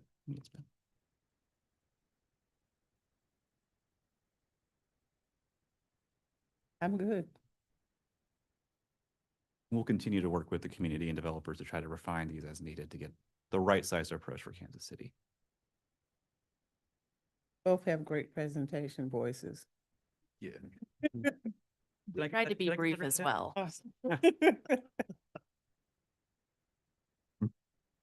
Very good. If there's no questions, I thank you for coming in. I guess glad we heard it, you know. Yeah. And when you coming back again? What's the timeline for this? We requested to come back in the first meeting in September 3rd. Okay. For the public hearing and to incorporate the additional revisions that we may make with additional public input through the summer. But that's our current timeline, just given other items on the docket for other meetings. We're targeting that, or we're requesting that September 3rd date. Then you want to present it to council? Aye. I mean, I think it's just as a short-term priority for the city, we would work with council at their pace, but we're looking to, or by the end of the year could be a good target. Yeah. Are there projects already in system that may or may not be affected by these regs? That could be affected? So you wish you would have had them in place? Oh, Yeah. so I do And not that one was a believe we yes. have any active cases like being processed in any of the most recent CPC cycles that would be affected by this. But of course, there are projects that are fully vested and have already been approved that would be held underneath the standards of their previous development plan. Yeah. Be for any new incoming projects. Very good. thank you. Appreciate you coming in. Thank you all. All right, thank you. All right, anything else to come before the commission? So we don't meet the first meeting in August. We meet the meeting, so the third Thursday. Be sure to block out your calendars. Attend that now and forever. Wednesday. We can come Thursday. It might take that long to get through the meeting. Mr. Chair, can you formally continue this case to September 3rd? I'm sorry. What day to September September 3rd? 3rd, please. Okay, so I need a motion, please. Yeah, I'll just move to continue docket item number 5 to September 3rd. Second. I've got a motion and a second to continue docket item number 5 to September 3rd. Arkin, Aye. Beasley, Aye. Crowell, Aye. Hassett. Aye. All right, looks like the motion carries.